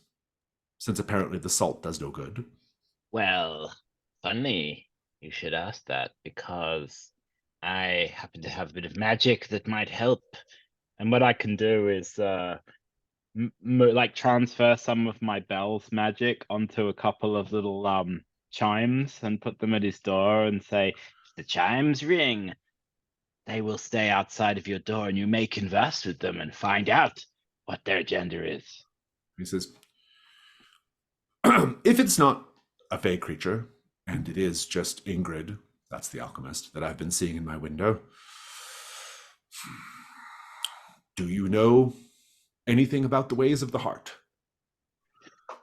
I feel I will not be able to adequately express myself in front of her.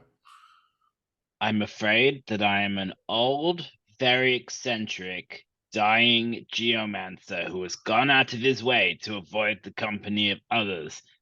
So I'm afraid I have nothing to tell you. Indeed. And I think we'll wrap that scene there. The relationship status of Ingrid and the Smith, TBD. I think, but I think Triss is going to get involved. Oh yeah, you should definitely get involved. So the Smith's name is Warwick, by the way.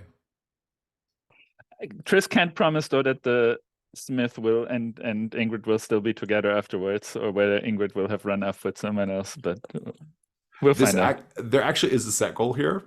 There is a little subset goal, which is to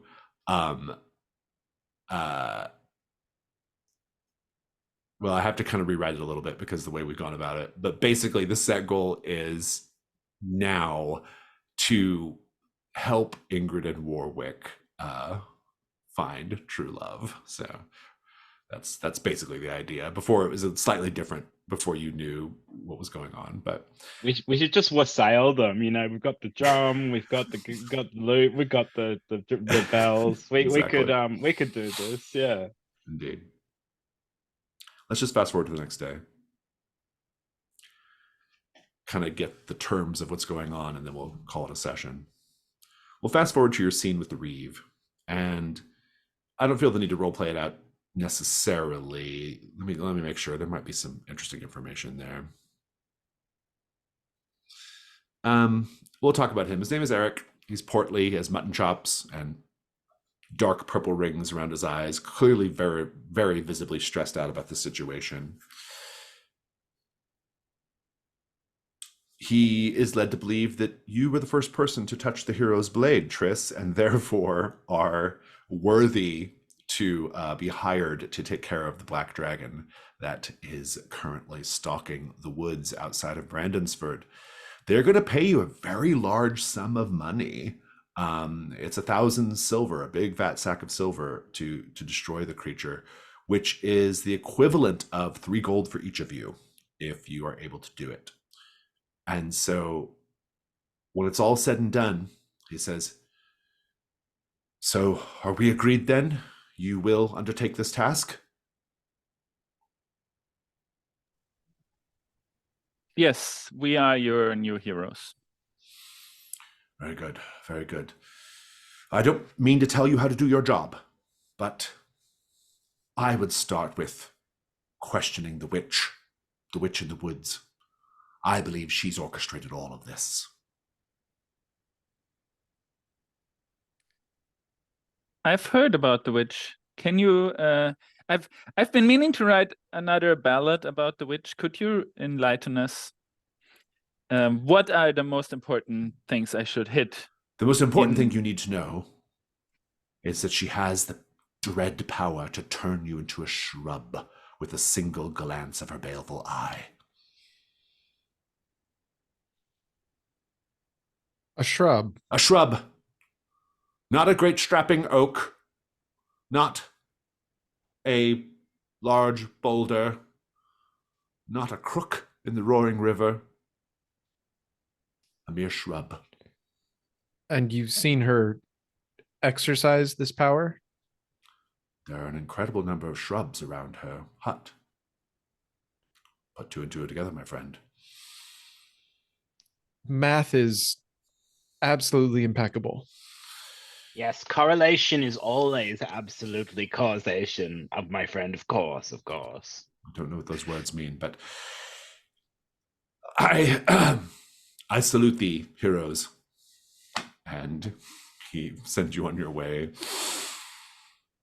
I am curious, Revel, if you are going to take up Quinn on his job to keep an eye on the cellar to see what might be stealing his ale. Yeah, I feel obligated at least to work the one shift there. Yeah, indeed. I think we'll just kind of start with, I think when you arrive at the Golden Egg, it's right when they have the cart pulled up and they're unloading barrels and taking them down into the cellar. He says, your timing is excellent. Excellent, excellent. Is everyone else there or is it just Revel? I think horror gets to be there out of sort of morbid curiosity because of the drama of it all. Yeah.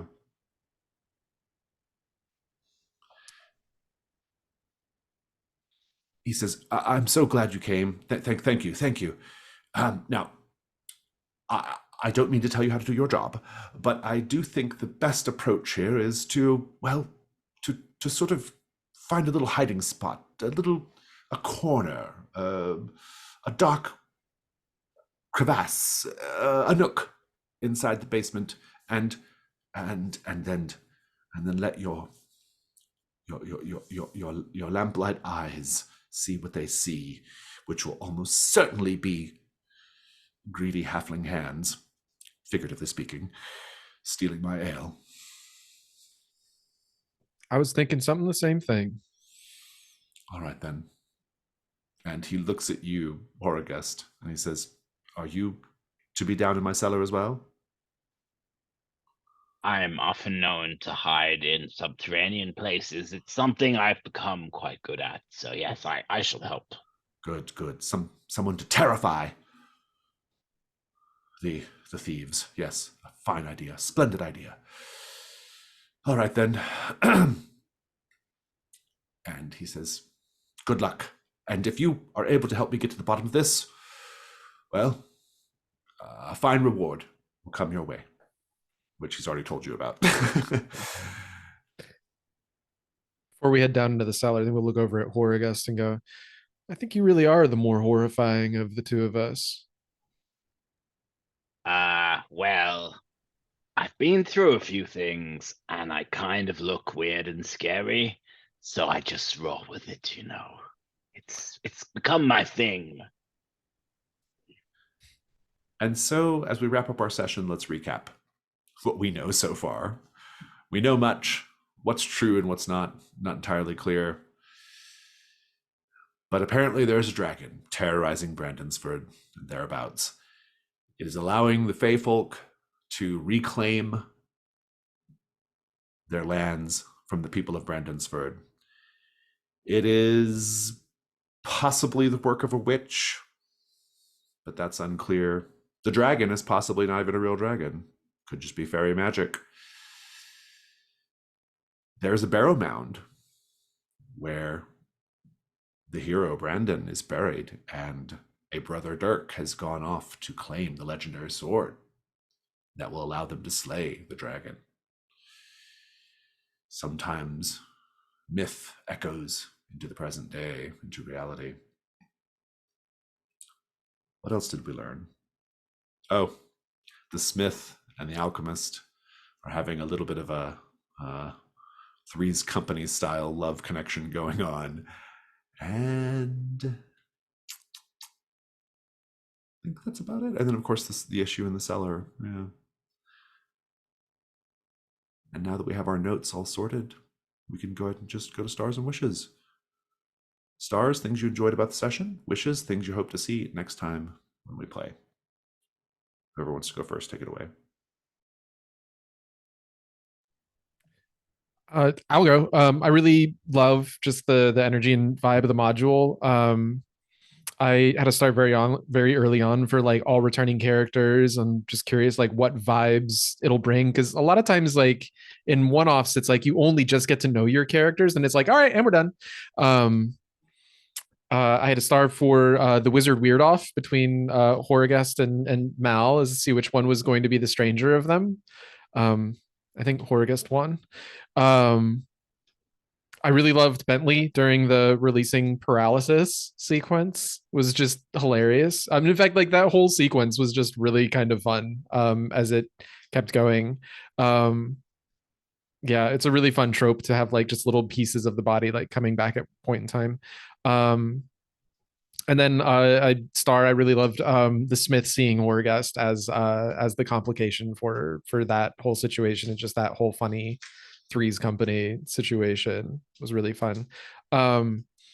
Wishes, circle back around. I'll come up with something.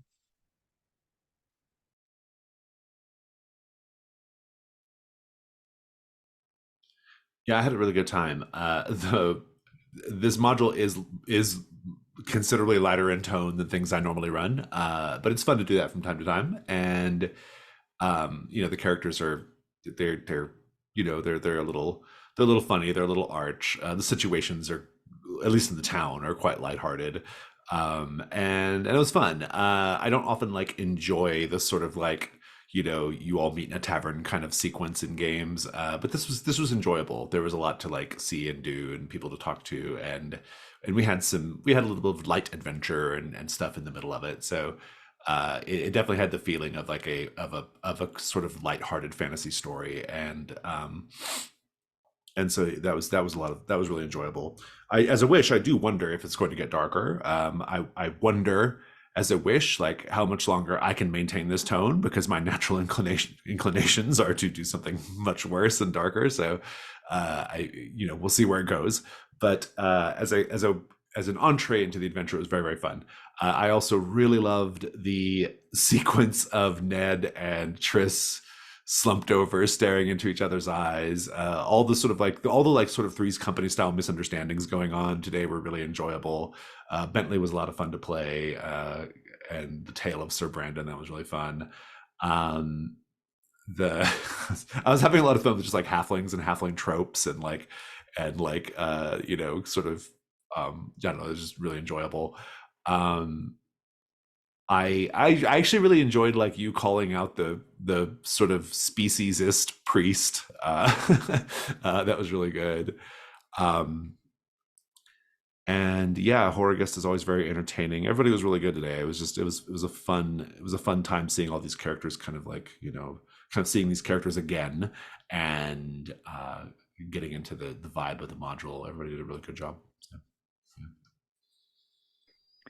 Yeah, I liked this a lot, getting back into Triss, which is kind of like a type of character I actually don't play often, but it's like a cocky, kind of over the top person, and also has known a lot of violence. So yeah, that was kind of interesting to. Oh, before I forget, and Star for Triss and the using music and stuff to like gain information. I thought that was really great. Yeah. Yeah, I think that was like, it was interesting. I think what I liked with everyone is like, we kind of started with this trope of the tavern, and we did a couple of interesting things with it, through like the system and through everybody's characters, and really making like this sandboxy thing work. Yeah, I liked everything about like hearing about the witch, and now at the end with the cellar, and of course the wizarding duel in the beginning. Yeah, so very nice entry into this, and seeing Horrorgust again also very nice. I just to reiterate, the paralysis duel was just like really fun, and I love how the devil's bargains just kind of injected a bunch of extra stuff into the plot and kind of gave it a bit more depth. And I always think like you obviously really enjoy these kind of wacky yokel kind of villagers, Jason. Like I always like your kind of like goofier NPCs. Sometimes I like you always manage to make them believable, but like really funny. So that was great, and it was nice to have a bit of a romp, and yeah, and also like failing 3 times at a hunt roll and introducing lots of fun sort of like complications was really good. Yeah.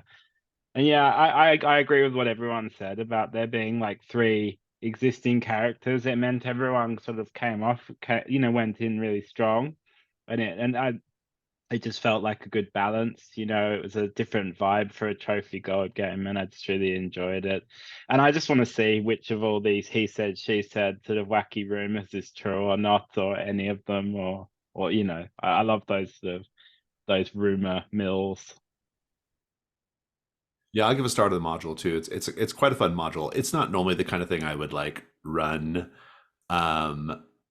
it in terms of its tone, but it's a really well written module. It's very easy to work with, and it's like the right size for like a few sessions.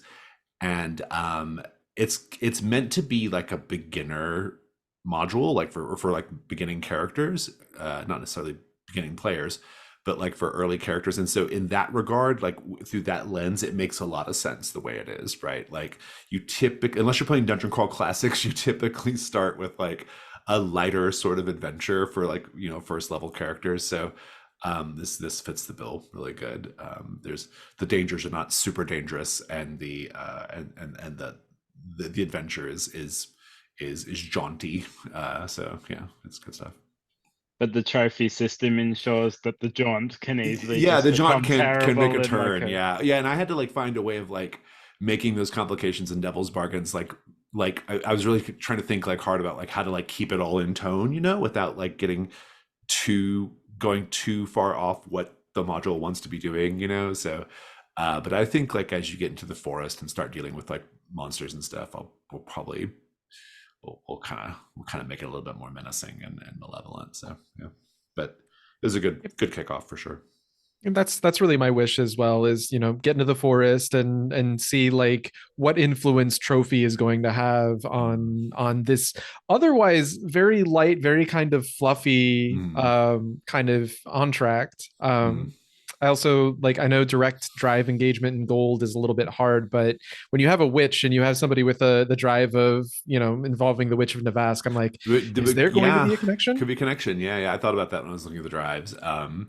And that occurred to me, but we'll see. Yeah. Yep. Any other stars or wishes? Okay, in that case, we will wave goodbye to people watching the video. Goodbye.